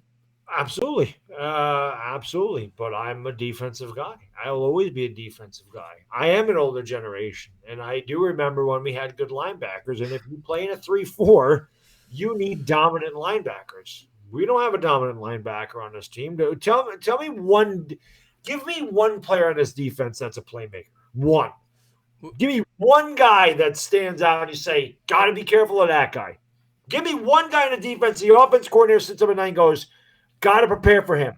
Tell me one guy in this team that we have. No, we don't have that. Well, I think we have closest guy would be Isaiah Simmons. I want to think, God, what are we going to do with this guy? What if he lines up here? What do we do? What if he lines up there? What do we do? What if he comes here on the blitz? I want that offensive coordinator thinking, what am I going to do in every situation if they're going to line Isaiah Simmons up? I want that guy losing his hair like I did thinking about Isaiah Simmons. Hey, I definitely get the value to Isaiah Simmons, and you're right. I mean, I think we have some guys with potential, but they have definitely not reached it yet. And we do not have that epic playmaker on the defense. I don't think anybody on this panel would disagree with that, for sure.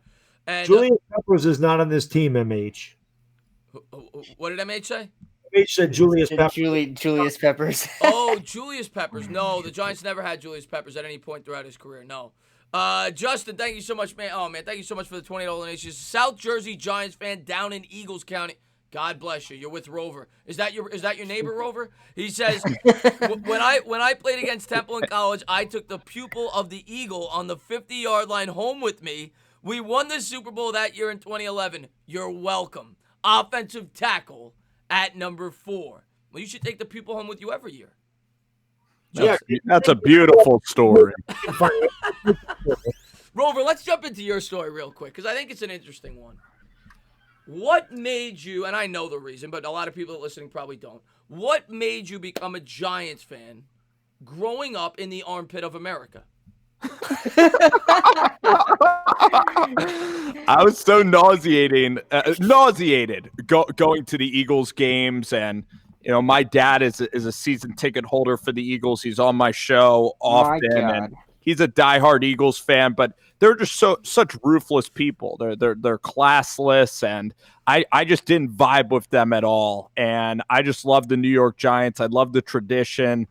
Such a classy fan base when you go to the games. And my mom's family's from Jersey, but the Giants are just good. And all, my friends in middle school, the Eagles are just nasty people. And I loved going against them, just being the one Giants fan in middle school and arguing with all the Eagles fans. So I just despise them. And yeah, I just can't stand them. I really don't like them, and, an entertainer, like living here in Philadelphia, like you ever go to the link and there might be a kid with a cast on his arm and they're like, I'll break your other arm, and it could be like a 13-year-old kid. And I was like in tears after the Giants lost Eli's last game to Philly. And they are a fan base. They don't only like to beat you, they love to rub it in your face, and that's Eagles football. And I just can't be with it. So Yeah, I don't, I'm just kidding a little. I actually been to Philly a couple times. I like the city. The fans, I say it all the time. Since I've gotten on YouTube, Bad Dog and me say it all the time.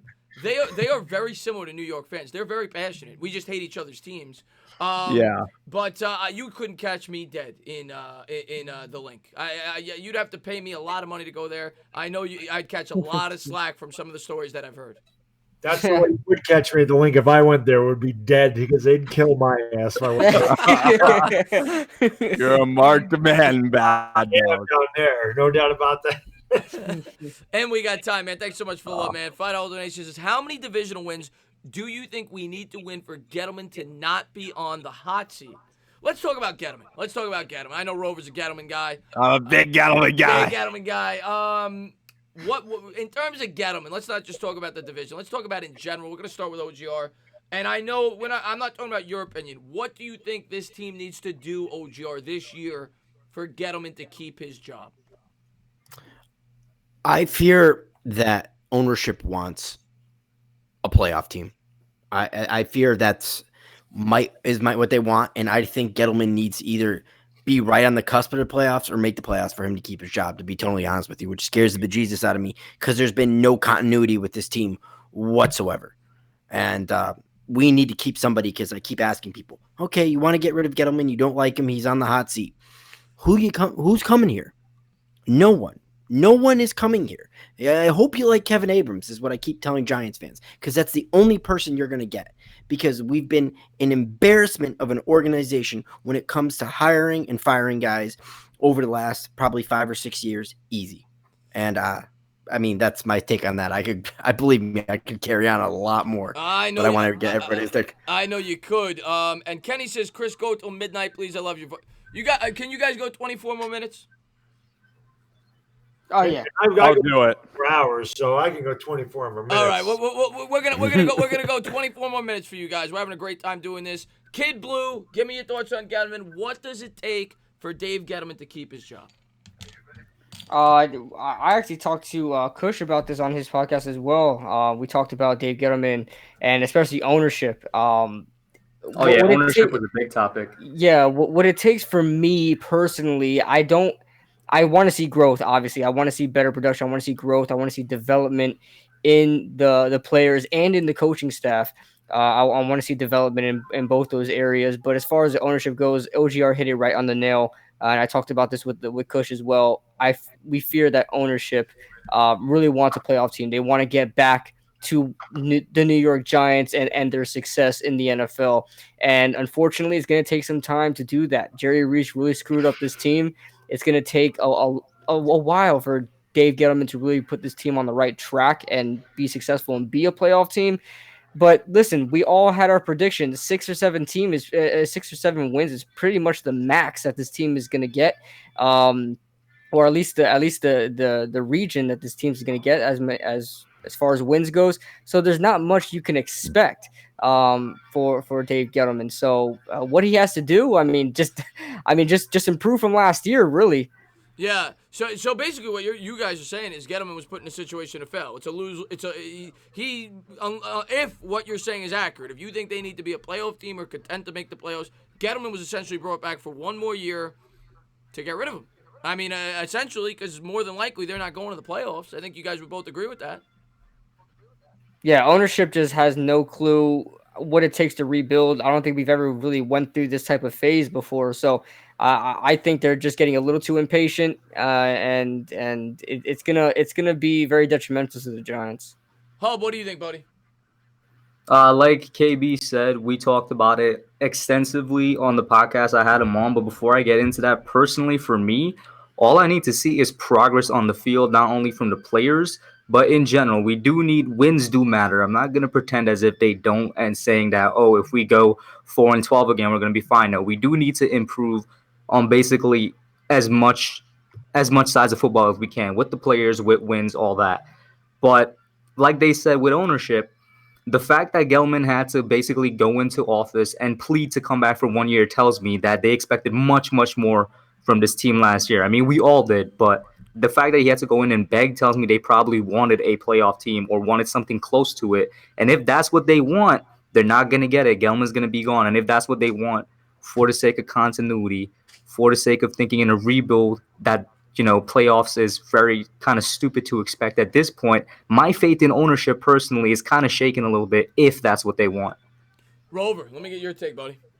I think it's totally foolish to fire Dave Gettleman. There's no reason to fire Gettleman. You have a 38-year-old head coach. He doesn't know how the league works in terms of signing players, in terms of trading players. Gettleman has been around NFL football for 30 years, and Joe Judge is the one making the decisions. Joe Judge is going to be the guy that's making every draft pick. Dave Gettleman is the support staff of Joe Judge. And here's the thing about Dave Gettleman is that I think ownership is much closer to Dave Gettleman than a 38-year-old guy that they just met. And what is Joe Judge going to hire Caserio from the Houston Texans or excuse me, from the Patriots? Then you'd be giving everything to Joe Judge. So I see no reason why Dave Gettleman should be fired. He's almost powerless at this stage. He's completely harmless. The media just hates Dave Gettleman because he makes jokes with them. He doesn't give them any scoops. He's a little bit tougher with them, and the media just paints this picture of Gettleman that isn't true. So it would be the dumbest decision in the world to fire Dave Gettleman, especially after all those picks. Agreed, man. There's no upside to firing Gettleman. I don't know what the upside would be.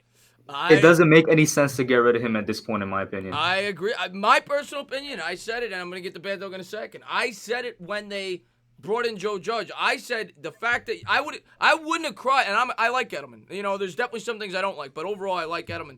And my thought process was if you're gonna fire Shermer, I have no problem getting rid of Gettleman and starting from scratch. But once you elected to keep Gettleman, you got to give him a little leeway.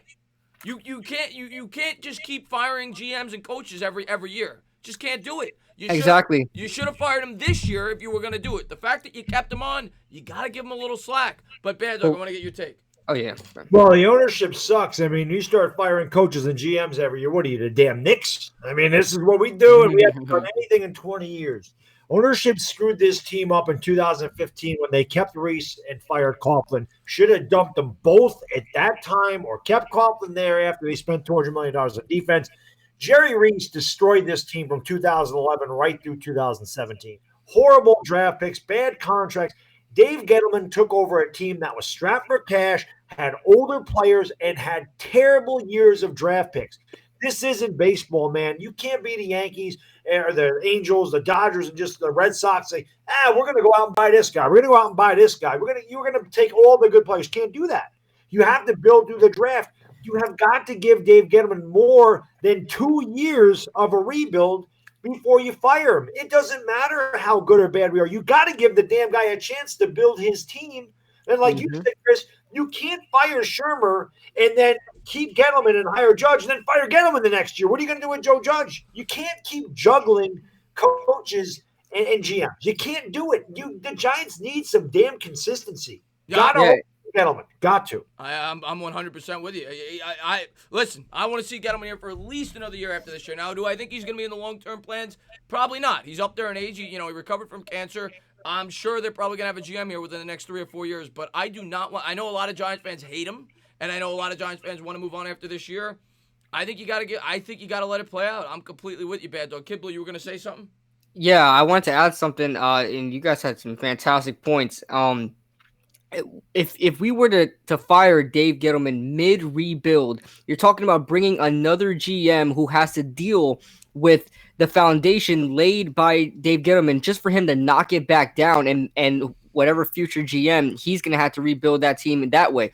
If you keep going on this cycle with firing GMs or firing coaches mid-rebuild, you're never going to build the team that you want. Look at the Cleveland Browns, for example. They're constantly firing coaches, constantly firing GMs. They don't have any consistency. That's why they'll never build their team up, because they never stick with their foundation. Now, in the beginning, it may not work, but you have to at least see where it goes. If you keep bringing in new GMs, they're just going to knock the team down and build a new foundation. And a team's success will never work out that way. Yeah, and the other thing you got to think about is, what about Daniel Jones? You bring in a new GM here. Yes, he's got no ties to Daniel Jones. Exactly. You bring in a new GM here. Now you have a coach and a GM that have no ties to Daniel Jones after 2 years. Hey, Tainer, what I was going to say is if Mike McCarthy was here, I actually think Gettleman would be on more thin ice, because McCarthy knows kind of how to run a team, and I think it would be a tougher situation. But since Judge is so young, I think Gettleman's actually helpful. I think it's a better relationship. I hope so. It's a good point you bring up, and we'll have to see how it plays out this year. But that is going to be one of the very intriguing storylines, to say the least. Malik, man, thank you so much, man, for all the love you always show on my channel. He says, so the Hub, OGR, Rover, and Kid Blue wants your guys' Super Bowl memory that you guys have, and everyone wants is your reaction if we get someone crazy at 4. Bad Dog this year, don't punch the wall again. All right, real quick, let's go over our Super Bowl memories. OGR, let's talk about the last 2 Super Bowls, so it's quick. Give me your fondest memory from those Super Bowls when you were watching the game. It's not so much the Giant. I mean, obviously, all the plays are great, and obviously, there's memorable points from everything. But I remember right before the David Tyree catch, every time my Uncle Todd would get up from the couch, he'd go upstairs to get a snack or whatever, and come back down, and then the momentum would change. So right before the David Tyree catch, he's like, should I come down? We're like, no, stay upstairs. And sure enough, David Tyree makes a catch, and we go on and win the Super Bowl. So that's my fondest memory. We kind of got a little superstitious in my house during that time. Yeah, Bad Dog's the king of superstition. What about you, KB? My fondest memory is definitely the 2007 Super Bowl, the David Tyree catch as well. I was in there with my dad and my brother, and we were sitting there just yelling at the TV. Third down, we see that David Tyree catch. My dad, it went livid. I mean, the guy lost his voice. He just knew we were going to win at that point. The Plaxico catch was insane, even though it was wide open. I mean, it was such a relief. We knew we were going to win that game at that point, and that's probably one of my fondest memories, best memories. Yeah, you bring up the Burrs catch. I remember watching that in live time. It felt like I was watching one of those NFL films where it was slow motion. Yeah, I know, and it was just a huge sigh of relief. Like, oh my god, and the ball just didn't come down; it just was lofted. Exactly, beautiful. Yeah, like that ball took an hour to come down into Burrs' hands. Hub, what about you, buddy?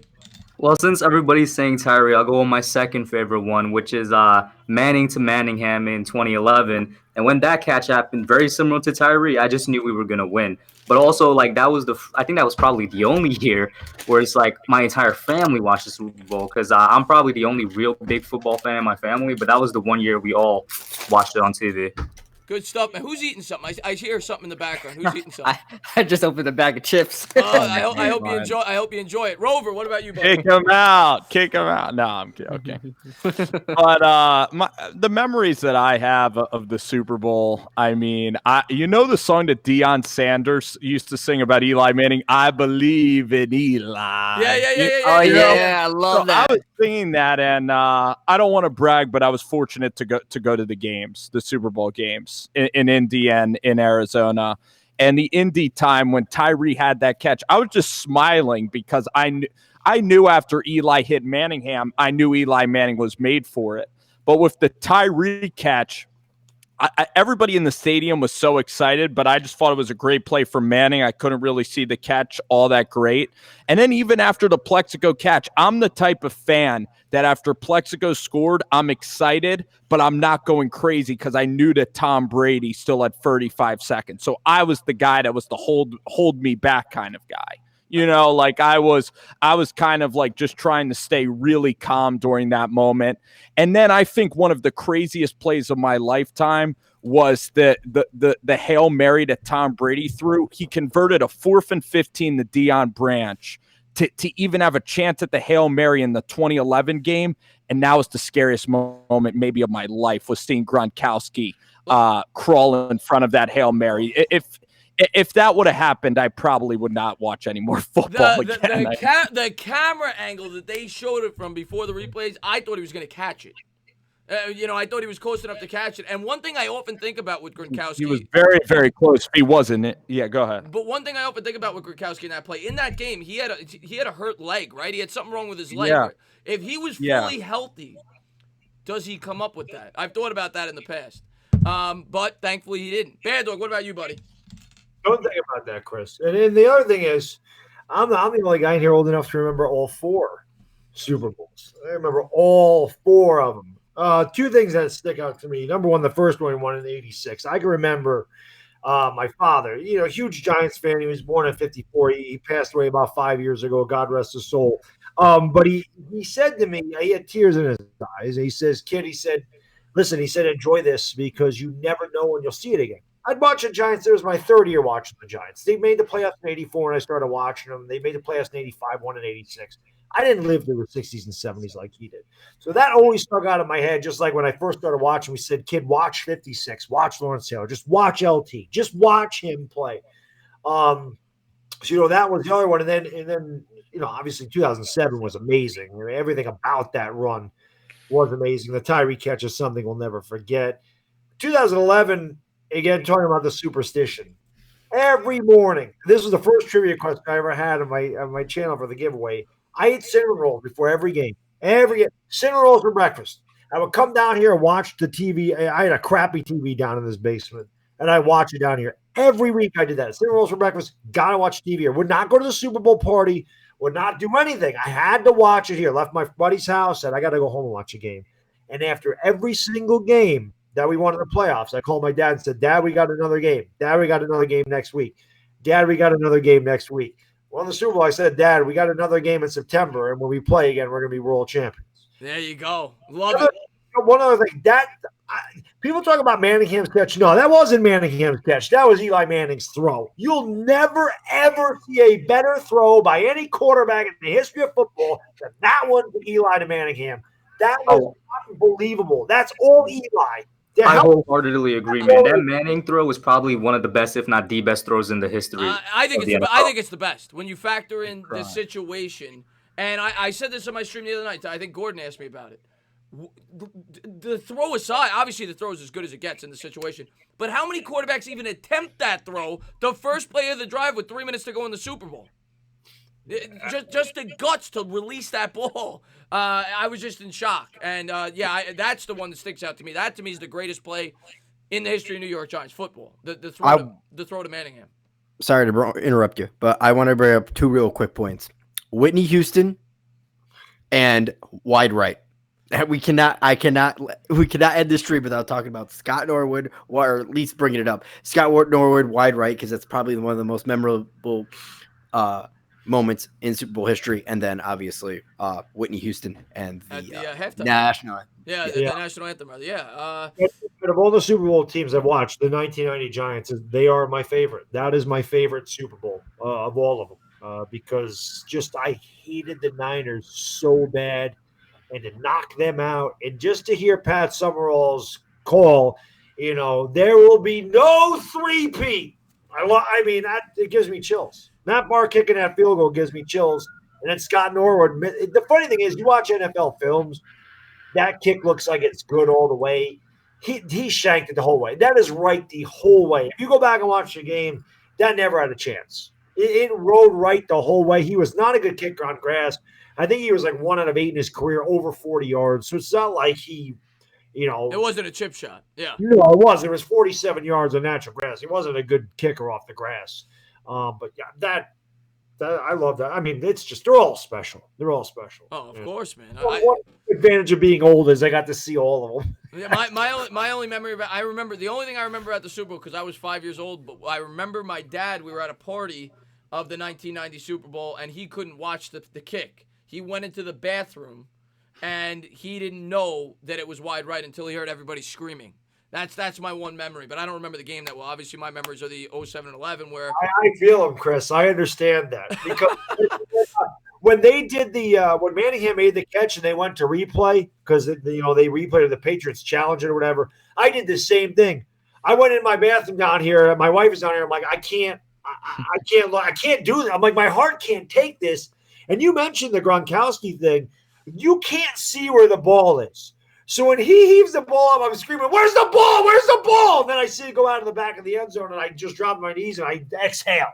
Yeah, no, I in real time, I thought he might have caught it. Yeah, based on the angle that they showed it. But great talk, guys. And Malik, man, thanks so much for the love, man. He says, Chris, after we fired Tom Coughlin, he should have fired everyone. And why you think we end this spot today with coaches and also our owner wanted to win and he hates losing, why he's pressing the coach.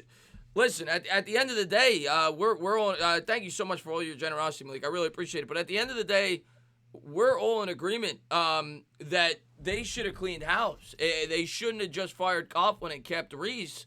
That was the biggest mistake the Giants have made in the last 20 years, was leaving on Reese, because then that set us up for that horrible offseason where he spent a boatload to give us one 11-win season, and that's why we were in the situation we were when we got Dave Gettleman with the cap space. And don't forget he drafted Eli Apple. Oh, God, you get me depressed. You get me depressed. We're still paying for those mistakes. Laramie Tunsil should have been the pick. Yep. Yeah, he should have been. Roldy with the $5 donation says, Gettleman is a bad GM. He is just a good scout. I hate that clown. I hope we fire him after this year. The hell with Gettleman. Roldy's not a Gettleman fan. And I get there's a lot of Giants fans that aren't. And I get it. There's definitely some things, reasons not to like him. Yep. Hey, listen, you can't get on him for that. There definitely are. The Leonard Williams trade, I still scratch my head over that one, but he's not been good in free agency or trading, but he's been very good at drafting. So Roldy makes a good point there. He is a good scout, but his some of the moves have definitely been questionable. But regardless, he's our guy. I think you still gotta roll with him since you just brought in a good coach. And sometimes you gotta let it play out. I mean, even, I would assume Roldy probably still hates the people that hate Gettleman are still gonna hate the Odell Beckham trade no matter what. But if you're being completely fair and unbiased, the Giants destroyed the Cleveland Browns in that trade, and Gettleman especially in hindsight. And Gettleman needs to get a lot more credit for that trade, in my opinion, than a lot of people give him. Yeah, because of Hopkins, right? Yeah, because of Hopkins. Because, if we would have waited another year, you're not getting that for Beckham. And then don't forget, we fleeced them to get Zeitler for Olivier Vernon and dump that contract out of here. Exactly. Oh, man, Kevin Zeitler is so underrated by Giants fans. It's crazy. Yeah. So, Hernandez, too. Well, we got to get Hernandez and Zeitler to kick ass in the middle of the field. The Mollies. And thank you so much, man, Malik, man. He says, all right, Chris, about to get some rest, but one more thing. You remember this, Bad Dog? I think you know this.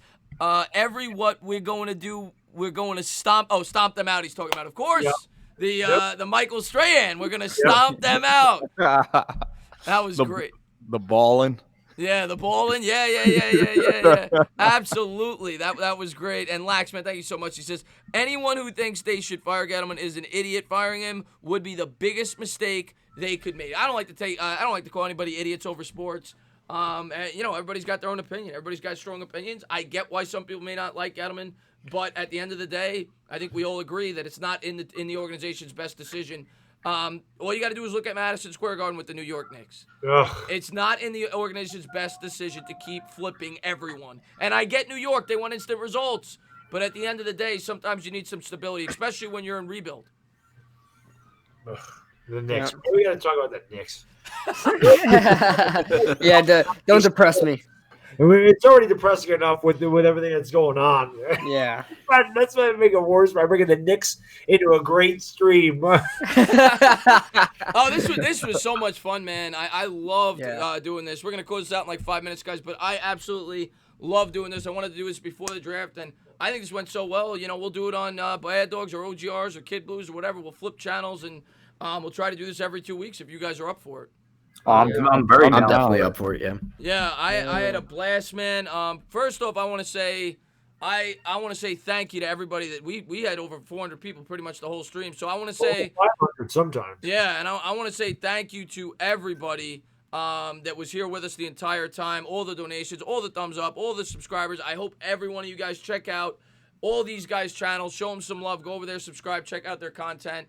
And, yeah, man, and more importantly, I want to say thank you to all you guys, for hanging out with me to talk football. And there's not much sports going on in the world right now. And talking Giants football, talking the draft, having you guys on. It was an absolute blast. You all did a fantastic job. We'll start with OGR, man. I just want to say thank you for coming on and, always showing my channel a lot of love, buddy. I appreciate you having me on, and this is actually truly special. I don't think you guys really realize. I mean, how many other fan bases on YouTube get together and do something like this? I've never seen Eagles content creators do this, Dallas content creators do this, so it truly is special. I truly did enjoy it. Again, thank you to Entertainer, The Hub, Rover Sports, Kid Blue, Bad Dog, everybody getting together. It truly is fun. It truly is special, and I'm looking forward to doing this more. And thanks for the chat. You guys have been great. I know a lot of you guys flamed me for finding out that I was a Red Sox fan, and I'm currently hemorrhaging subscribers as we speak. But I love you guys regardless. And Zion Zenith, man, thanks so much for the love, man. He says, thank you guys. You're all the best. You guys. We say it all the time. You guys are the best. You guys are what drive our channel and the show. And LA Lou, man, thanks for the love. He says, this was good stuff, guys. I'm an LA fan, but good football talk is universal. Good job, man. We appreciate it, man. We had a lot of fun doing this. Kid Blue, man, thank you so much for coming on the chat. I'll tell you what, one of the classiest guys, and I'm not saying anything bad about OGRs. He's classy as they come, same for Bad Dog. But I had an absolute blast meeting Kid Blue, hanging out with him at the Giant game. Really good guy. Needs to grow a little bit if he wants to make the NFL. But a great guy. He's got a great channel over there. And I just want to say thank you so much for coming on, KB. Thank you so much, man. This has been amazing. I can't wait to do this again. And you guys are. I wouldn't want to do this with anybody else, guys. I wouldn't want to do it with anybody else. But thank you for having me on, man. You got it, man. Thank you for coming on. The Hub. You got to unmute your microphone, buddy. But I've worked with the Hub a couple times. He's a great guy. Looking forward to hopefully getting to meet him one day, maybe at one of these Giants games. I've met Rover a few times, but he's coming next time. I'm making him come next time we do a Giant hangout. Yeah. But Hub, man, thank you so much for coming on the stream. Thank you for everything you produce in terms of your channel. You got a great channel over there. And thank you for taking the time out of your night to come on my channel and talk Giants football. No problem, man. Once again, thank you, Chris, for contacting all of us. I'm sure when we all got the text on Twitter, we were like, it was an absolutely great idea. Why not? We all got the time. It's extremely dry right now in the sports world, and it was an amazing talk.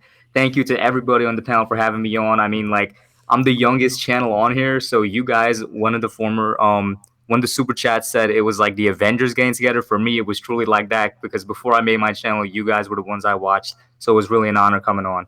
Wow, man, I really appreciate it. Bad Luck me say that all the time. That's one of the biggest compliments we ever get when people say that we were at least part of the reason why they started their channel. So, absolutely.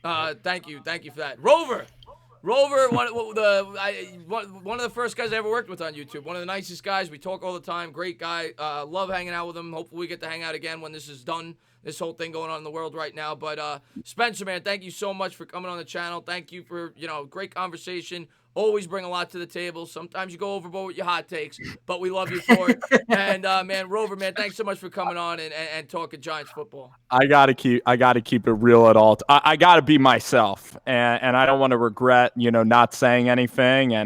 And just entertainer, I want to thank you and Bad Dog and everybody here, Kid Blue, OGR in the hub, for everybody coming out tonight and being a part of this. It's a really special group. It's a tight group of Giants fans. It's a tight YouTube community. And this is part of the reason why I think each of us loves doing YouTube the way that you guys have interacted with me, and we're friends off of YouTube too. So it means a lot to life, making this channel, getting to talk ball and getting to talk Giants football. I appreciate it, man, Rover, man. You know I love you, buddy. And David Biagalo, thank you so much for the $5 donation. He says, what might you guys be doing on Thursday night? Well, Bad Dog and me is streaming. But I'd always be open to having, if we did a StreamYard type thing, always have you guys come on. I'm always open to that. Maybe day 2. We're going to have it on my channel. I'm completely for doing a hangout. You guys could pop in and pop out whenever you want. I'd be completely for that. The more Giants fans, the merrier. So you guys have an open invitation on my channel. For man, let's do it. I don't know if you're going to be streaming it on your channels, but you have an open invitation. And Bad Dog, man, the friggin' man. We do this every week together. We're like a married couple. We say it all the time, and we're gonna have to spend like 20 hours together, day 1 through 3 through the draft. Should be a lot of fun. Really, you're prepared for that. You do a 24-hour stream every 6 months, so you'll be good to go. But Bad Dog, thank you for coming on the stream. Always, man. Always love working with you, and thank you for being a part of a great conversation tonight. This was absolutely awesome. And yeah, 20 hours is nothing, Chris. I've been married 20 years, so I can just in my head. This was absolutely awesome. I've been lucky enough to work with each one of you guys individually, and getting you all together was absolutely awesome. You guys all do such a great job on your channels. I love hearing all your different perspectives. Even if Rover does say Chason is better than Kenneth Murray, or Kenneth Murray is better than Isaiah Simmons, it's okay. It's okay. You live in Philadelphia. I forgive you, or whatever you live down there in Pennsylvania. I don't know what's going on in the water down there, Rover. But, yeah. This was absolutely awesome. Like I said, you guys all do such a phenomenal job on your channel. Everybody in here does need to subscribe to these guys because they're all up and coming channels. They do a great job, and I'd love to do this again, man. This was a lot of fun, and the Giants community on here is extremely strong. Chris and I say this every time we do a stream. Just imagine what it's going to be like when we're good. How much fun it'll be to talk. Oh, yeah. That's coming, guys. It may take a year or 2, but it is coming. We are finally moving in the right direction. I know it. I feel it. And it's going to start this year when number 11 comes to the Giants. Well, he won't be number 11 on the Giants. No, he won't. But we're going to have to wait and see how that plays out, and we're going to know on draft night whether or not we end up with Simmons or whether or not we end up with the tackles. But once again, guys, you guys are the best, in terms of the fans, and obviously you guys as well. Thank you guys for coming on. Thank you guys for hanging out with us for 3 hours, talking Giants football, listening to us, talk, with our heated takes, whether or not you agree with them. We appreciate all the passion from each and every one of you guys. Everyone out there, be safe. Make sure you're washing your hands. Make sure you're taking showers and everything else. And we'll see you guys soon. Obviously, I think Bad Dog said it'll be live tomorrow. I'll probably be live the night after that because I'm a maniac. And, of course, we're going to be live streaming the draft for 3 days straight. And hopefully we get some guests on there, whether it's OGR, whether it's Kid Blue, Rover, or The Hub. So thank you guys for tuning in. Thank you guys for being the best supporters on YouTube. And have a great night.